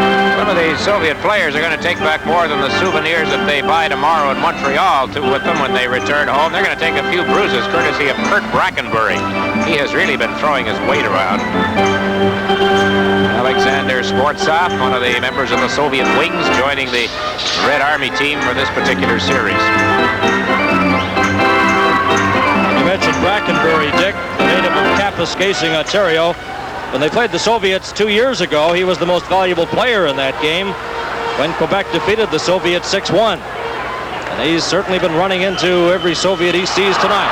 Here's Varnikov stealing the puck, coming in. Varnikov in the corner. Still has it, rolls it in front, gets it back, a shot. Dion stops at the rebound, and that hit a player in front and goes wide. Jerry Hart into the corner, tied up by Varnikov. Close call right there, that line coming very near to giving the Soviets a 2-goal lead on the play. Don't know if that shot got through to the net or was stopped on the way by Hart or somebody piled up in front. But it was a good scoring chance. You see the traffic jam in front of Dion. No, it didn't get through. Hit Jerry Hart and went into the corner. Scoring in the third period, Hislop and Fitchner for Quebec. And Mikhailov, the go-ahead goal at 7:36. And it's 5-4 for the Soviets with 10 minutes remaining. Now here comes Jerry Hart. Hart, number 6, trying to backhand it, gets it on the second attempt. Fetisov back into his own zone, let the puck go to Babinov. Babinov just clears it off the boards, it goes all the way down the ice, and it'll be icing against the Soviets as they miss on that pass. Live from Quebec City, Super Series 80 on CTV. And we're back at the Coliseum in Quebec City. Two teams at full strength. The Soviets lead 5-4. This is Petrov, number 16, just scoops the puck down the ice, hits the boards. Harlamov took a check there from Hoganson. The puck goes into the Quebec zone. Now it's cleared back and brought out by Tardif. Tardif up on the right side to Kluche. Shoots it into the corner. Leduc chases it in there. Babinov got there first. Tardif then ran into Babinov. Puck rolls in front. And it's Mikhailov ahead to Petrov. Petrov, number 16, a long shot. Deflected, and it goes wide. Hoganson off the boards to Kluche. Kluche gets it back to Barry Legg. Legg up to Mark Tardif, going in with Leduc. Tardif bumped there by Mikhailov and lost the puck. Mikhailov coming up with Harlamov, 2-on-1. There's a shot, and Michel Dion stopped that. Hoganson off the glass, gets it out to Leduc. Tardif couldn't control it. Brought back by Mikhailov, over to Petrov. Petrov's weak shot missed the net. Harlamov moves up. He's checked there by Tardif. Tardif in the corner, and he's pinned against the boards with 8.5 minutes remaining in the third period. Tremendous stop right there by Michel Dion as the Nordiques guilty of coughing up the puck. In that case, it was Mark Tardif. A long look at it from back of Tretiak. Now he switched the camera angle, and a super skate save that time by Dion. He has played very well. Well, we've heard so much about the goaltending of Michel Dion-Dick, and he's certainly shown it tonight. He's been outstanding in this game. 5-4 with 8 minutes and 19 seconds left now in the third period. Puck is fired into the Soviet zone. This is Luchenko in after it. Hislop got there first. Hislop at the side, takes it behind the net. He's there with Vitorik. Vitorik got away from Zluktov. Vitorik still has it. Checked by Makarov. The puck rolls in front. Hislop's weak shot, and Tretiak covers up and holds on at the side of the net. The Soviets have had 30 shots on goal in the previous two games in Montreal and Buffalo. They had only 35. That's a total. So they've had a bit more room to manipulate tonight here against the Nordiques. Luchenko comes out now. He's comes off the ice, and he's replaced on defense by Sergei Starikov. Balderas drops it back to Starikov. Vitorik moves in to check him. Puck rolls to Reggie Thomas. Thomas trying to get it back to the line, and Hart couldn't control it there. Here's Makarov slipping and falling. Vitorik on the left side brings it back for Quebec. Watched by Kazadanov, scooped it into the corner, and it's Starikov. Starikov is stopped by Hislop. Hislop with Thomas in front. He shoots all around the net, and Tretiak stopped that. Hart couldn't stop it into the line, and it goes out to center ice. Robbie Vitorik with 7.5 minutes left in the third period. Hislop takes the pass over to Thomas, back to Vitorik, and Zluktov tied him up before he could get a shot away. The Soviets slap it to the line. Balderas out to center, but it's intercepted by Hislop as Thomas goes off, and the Nordiques use the opportunity to change their complete line as they've really dominated play the last minute or so. Here's Balderas bringing it back though for the Soviets. Balderas faking a shot, then the puck rolled off his stick. Goes to Barry Legg. Tried to set it up to Stewart, and he couldn't control the pass there, but he runs into a Soviet player. It's cleared out to number 24, Sportsev. Over the line to Varnikov, back to Sportsev. Sportsev bumped against the boards, goes after the puck. Pinned against the boards again, and it's held there. And we check now in our intermission studio, and here's Ron. Immediately after tonight's game, stay tuned for the Molson International Awards to be presented to the top player in each team. We've got a couple of very attractive paintings to be presented. We've had names like Varnikov, Shluptov, and Balderas win this award. I'm sure Balderas is one of the ones that will be considered in this game tonight. Wolf Nielsen won for the Rangers, Bob Gainey for the Canadians, and Don Edwards for Buffalo. How about the names of Dion and Fitchner when you're looking in that direction, gentlemen? Okay, Ron, both have been stars, no doubt about that, for this Quebec team tonight. Puck is hammered against the boards there, but it got loose, goes over to Barry Legg. Legg clears it off the boards, trying to get out with Pierre Plante. He's helped out by Legg. Over to Bernier. Bernier moves in, Fedosov slipped and fell, takes it behind the net, but he couldn't get a shot away, and a big opportunity as the Soviet defenseman Fedosov slipped, allowing the Quebec player to move in on right side, Dick, and that was a big opportunity they missed. Oh, you wonder what Serge Bernier was thinking when the defenseman Fedosov fell right in his backside, and he had nothing but room moving it on the right side. Of course, it's always easier up here sitting at home watching it on television, but what a glorious chance he was handed by the Soviet defenseman when he fell down. There you see Fedosov hitting the deck just outside the blue line. Bernier didn't get a shot away. Moved in, changed his mind when he saw the defenseman sliding across. But he had a chance to let it go when he had the step or two on that other man. So it remains 5-4 for the Soviets with 6 minutes and 5 seconds left in the third period. This is Tardif trying to get it in front to Fitchner. Harlamov up to Mikhailov. Mikhailov on right wing, back to Harlamov, going in, a shot, he scores! Harlamov, and it's 6-4. Well, that's what the Nordiques had to guard against, and they couldn't quite do it. Getting caught up the ice as they tried for the tying goal. In that case, the defenseman caught up the ice was Jerry Hart, not normally an offensive type defenseman. That left Paul Baxter the only man back, and the Soviets cashed in, and it's 6-4. You don't give those old pros on the Soviet a big line. They've come up with the last 2 Soviet goals.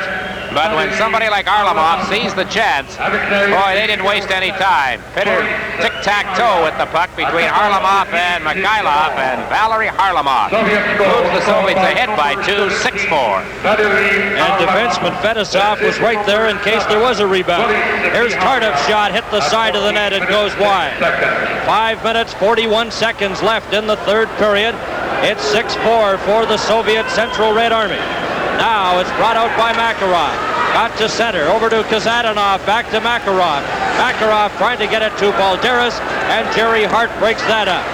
Kazadanov stopped it at center. Fitchner in turn lost it to Makarov. It goes over to Baxter. Baxter passed it out, Luchenko hammered it in, catching Balderas there offside. 6-4 for the Soviets. Super Series 80 pauses for a moment. Well, there's the story on the clock. Time to go, 5:18. The Nordiques again down by 2. They were down by 2 to start this period, and they caught up 4-4. Now the Soviets goals.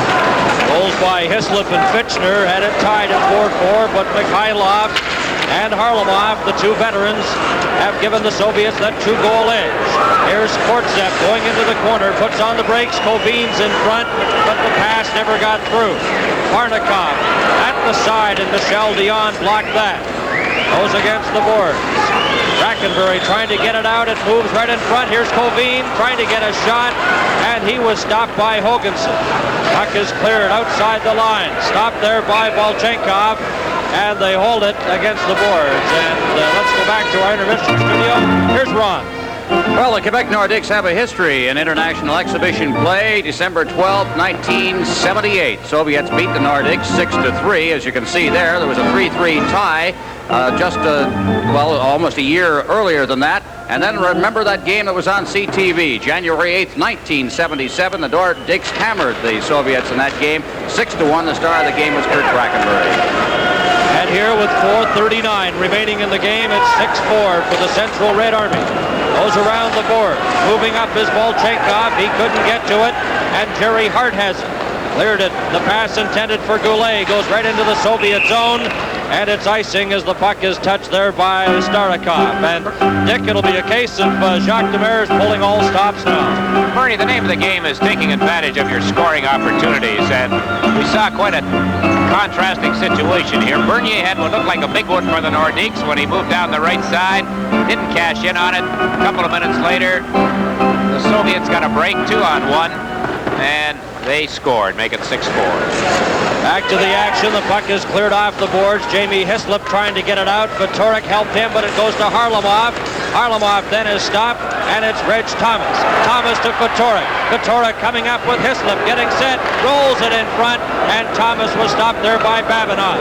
Now the Soviets, Mikhailov drops it there for Harlamov, a shot. Jerry Hart blocked that and deflected it into the corner. Vitorik slaps it, but not out. Here's Babinov coming in for the Soviets. Babinov, number 4, overskates it, gets it again. Babinov behind the net. Mikhailov, number 7. Mikhailov for the Soviets, moved it in front to Petrov. Petrov rolls it to the other side to Babinov. His shot deflected right on, and Dion stopped that. 3.5 minutes remaining in the game. 6-4 for the Soviets, and the puck is cleared outside the line to Petrov. Harlamov couldn't control it. Here comes Hislop. Hislop for Quebec. Got the pass to Thomas. Thomas back to Vitorik. Kept it into the line. Shoots it into the corner to Thomas. Thomas watched by Babinov. There's a shot. And Vitorik sent that high and wide. Back in his own zone is Paul Baxter. Baxter for Quebec. Swings away from Zlukov, but lost the puck to Makarov. Over to Zlukov. Zlukov going in against Leg. Takes it in behind the net. Here's Zlukov. And moving right in front is Makarov, and they slap away. Balderas couldn't get a shot. Now it's against the boards. Zlukov bumps with Stewart. They kick it loose. Luchenko moves up. His shot hit Paul Baxter. Now Goulet on the left side going in for Quebec. A weak shot, and Tretiak stopped that as Goulet was taken heavily into the boards by Kazadanov. Kazadanov now for the Soviets. Off the boards to center. 2.5 minutes left. 6-4 for the Soviets.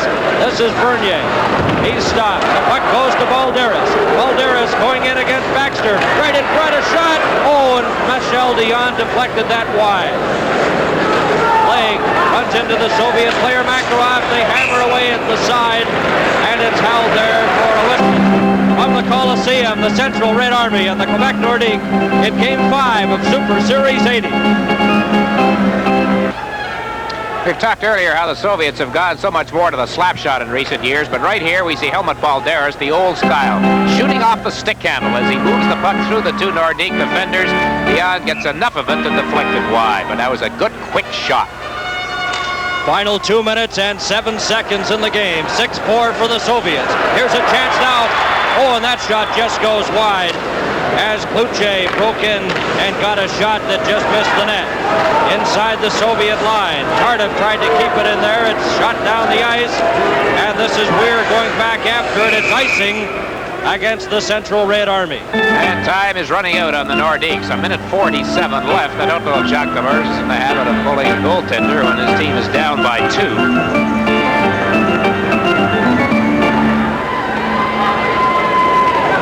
There's Tardif out there, remains with Bernier. Holgensen, Vitorik is on the left point on this face-off in the Soviet zone. Fitchner, who has 2 goals, number 12, will take the draw against Kovin. Vladimir Kovin, number 25. Puck slapped back to number 14, Starikov. He lifts it all the way down the ice, right to goaltender Dion, but Vitorik just grabbed it before it got to Dion. 1:35 remaining. Here comes Kluche, stopped by Starikov at the line, gets the puck again, back to Holgensen. Holgensen sends it over to Robbie Vitorik. The Soviets lead 6-4, it's shot in. And this is 14, Starikov off the boards and down the ice, and again it'll go right towards the goalie. Goes through the crease, so there's no icing. Vitorik is bumped there, the puck goes loose. Fitchner with 1 minute and 8 seconds left. Fitchner ahead to Kluche. Kluche up with Tardif. Takes it into the corner, drops it back, and that shot just goes wide off Fitchner's stick. The final minute of the game. Now the Soviets, Sportsev going in with Harlamov and Babinov, who takes the pass. Babinov's weak shot, and he was knocked off stride before he could get a real good shot on goal. 45 seconds left. This is Fitchner. Backhands it to the Soviet line. It's broken up there. Vitorik into his own zone. Vitorik, watched there by Petrov. Lacroix goes in to help out. Now it's brought back by Thomas. Thomas gets it ahead to Leduc. Shot into the Soviet zone, and it's knocked down there. We'll have a face-off in the Soviet zone, Dick, with 23 seconds left. Well, the Soviets have had a total of 34 shots on Michel Dion. This is by far their best offensive effort in this current edition of Super Series. And the Nordikс gave it a pretty good shot here in the third period, I thought, when things started. Does he keep the stopwatch going even with 23 seconds to go? I don't know. There's Hart and a shot right on, grabbed by Tretiak. Saw an interesting statistic in the Globe and Mail. Involved all Canadian teams in the NHL competition against each other. And in the Canadian division, Quebec had 14 points leading, with Toronto 11, Winnipeg 10, Vancouver 9, Montreal and Edmonton 8, for what that's worth. Who was that with Edmonton 8? Montreal and Edmonton. Are you sure that, Bernie? We better check that one. Okay, the puck is cleared outside the line at center. 15 seconds remaining. This is Tardif, gets the puck away from Mikhailov, over to Babinov, and he shoots it in. Time running down. It's 6-4 for the Soviets. 5 seconds left, and that'll be about it.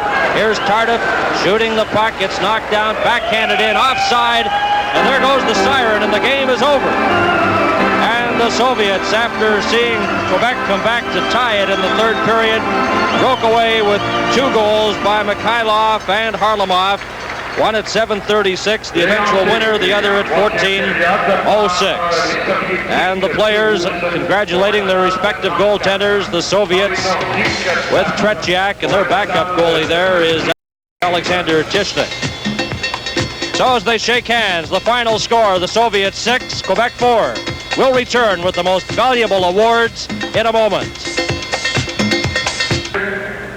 Les trophées internationaux Molson veulent honorer le joueur par excellence de chaque équipe. Nous invitons M. André Bélanger, directeur général de la brasserie Molson à Québec, à venir au centre de la patinoire pour la remise de ces trophées. André Bélanger, the general manager of the brasserie Molson in Quebec City, is on hand to present the MVP awards. Et maintenant, la présentation des trophées Molson internationaux. Le meilleur joueur de l'équipe du club central de l'armée soviétique, le numéro 19, Helmut Valderis. So Valderis with the 2 goals in the hockey game, the goals in the second period, and of course he was outstanding all night. For the second straight game, Bernie, he wins the Soviet Molson MVP award. Yes, he played well, Dick, and I think Makarov deserved a great deal of votes tonight, and I think Valderis, though, being a worthy winner. Now there's Fitchner, and he scored 2 goals for Quebec tonight. He's the most valuable player on the Quebec Nordiks. Aux joueurs des deux équipes, merci pour ces instants inoubliables. This is Super Series 80 on CTV.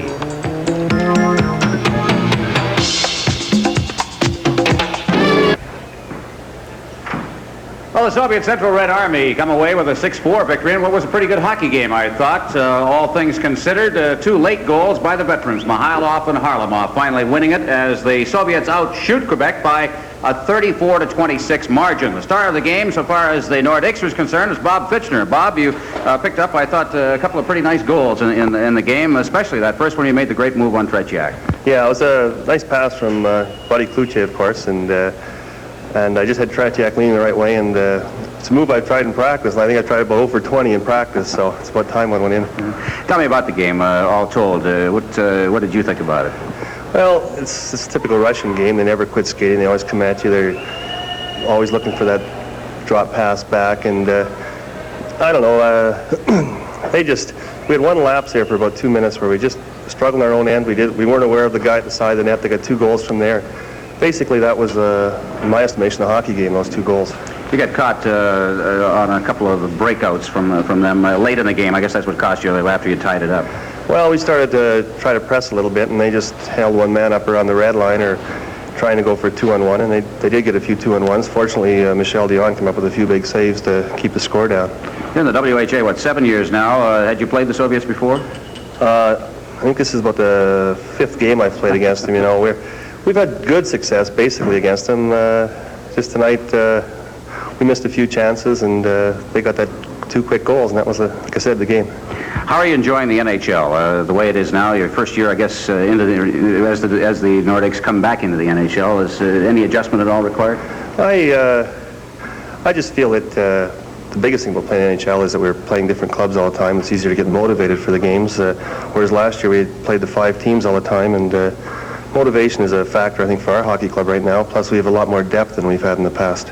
Well, you're playing very well, and we wish you well the rest of the year. This is, I think, one of the most pleasant surprises in the NHL is how well the Nordics have played. Well, there's been a lot of surprises, and I just hope we continue to surprise all the way through. Good luck to you. Okay. Bob Fitchner joining us right now, and now let's take a look at some of the highlights and get a little analysis from Dick Irvin and Bernie Pascal upstairs. Well, Dick, I think one has to give full marks to both teams out there tonight. Quebec leading 2-1 at one point, and they rallied back in the third to tie it. But as you mentioned on the telecast, the old veterans of the Soviets came through, getting the winning and go-ahead goals, and they won it 6-4. Funny, Bernie, we start off by saying how that veteran line hadn't done all that much in this particular series. A goal for each of them tonight here, and they were very dominant, and they came through in the third period. The Nordiques did not check the Soviets. From your experience in international hockey, you know that's how you have to contain them inside their own blue line. They had the skating room tonight, 34 shots, their best offensive show of the 5 games they played against NHL opposition. But the third period I thought was very entertaining. The Nordiques made a real game out of it, coming up with the 2 goals to tie it. We have the highlights of all of the scoring plays. We had all of those goals coming in the third period, a total of 4 of them altogether. And Jamie Hislop, who I thought had an excellent third period for Quebec, scores the first one to make it 4-3. It came on a power play, and the key here was Hislop kept at it. His first shot was blocked by Fedosov, the defenseman who slid in front of it, but Hislop hung tough and fired it right back at Tretiak, who I guess really wasn't expecting that shot so quickly. Bit of a screen perhaps, and it was 4-3. And then the nicest goal of the period from the Nordique standpoint, well, Fitchner actually got the 2 best goals for Quebec. This one perfectly timed. Cloutier over to Fitchner right off the goal post, and it was 4-4, and this place went nuts. But the Soviets, they do it to you all the time. They came back. It was only about a minute later, and it was Mikhailov in front as the well-known firm of Petrov, Harlamov, and Mikhailov went to work. They threw the puck around, the old tic-tac-toe routine. Pass will come from the corner, and Mikhailov standing out in front of Dion, who had no chance on the play when it was all over, and he just tossed it right upstairs after the pass came out from the corner. There he is. Boy, they don't waste any time on those shots. We see that so often on the plays, and there it was. That made it 5-4. That's what turned out to be the winning goal in this particular hockey game. You know, it was kind of nice to see those old pros. We talk about the new players. Walderis, of course, was the outstanding individual. It brought back a lot of memories, I think, Bernie, for a lot of people to see that line play the way it did. Sure did, Dick. And of course, this team, now they'll go home along with Moscow Dynamo and really get into full gear, preparing for the Lake Placid Olympics. This is the team that we'll see, or several members of this team will be at Lake Placid against our Canadian Olympic team. Well, it's funny, Petrov and Mikhailov are mentioned as maybe being left home when it came time to come over for the Olympics. I hardly think so now, and Harlamov, I'm sure, will be around as well. Harlamov got the final goal of the game. It was the 2-on-1 break, and that was just a classic way that they played that. You know, if you're looking at it from a young hockey player's standpoint, a coaching standpoint, they threw the puck around again. They caught Jerry Hart up the ice. Baxter was the only defenseman back. Here it comes right back to Harlamov, and he just lets it fly. Dion played pretty well tonight, I thought. He made the hockey game, really, with that big stand he took against the Soviets when they had the 2-man advantage right off the bat in the hockey game. All in all, a pretty entertaining evening. That's what it's all about. That's what the Soviets come over for. I think the folks here got their money's worth. Okay, Dick, and I'm sure all the viewers at home will agree it was a very entertaining series, a very entertaining game. Let's rejoin Ron. Well, after the Buffalo game, we had an opportunity to talk with Scotty Bowman, who was the winning coach in that game, but I guess the winning coach of the series, Victor Tikhonov, and with us is Victor, 2 Victors, as a matter of fact, with us. One to do the translating. Victor, can we ask the coach, first of all, to assess the whole series for us? Основное впечатление по серии. Мне очень понравилась эта серия, так как она была очень напряженная. Для нас очень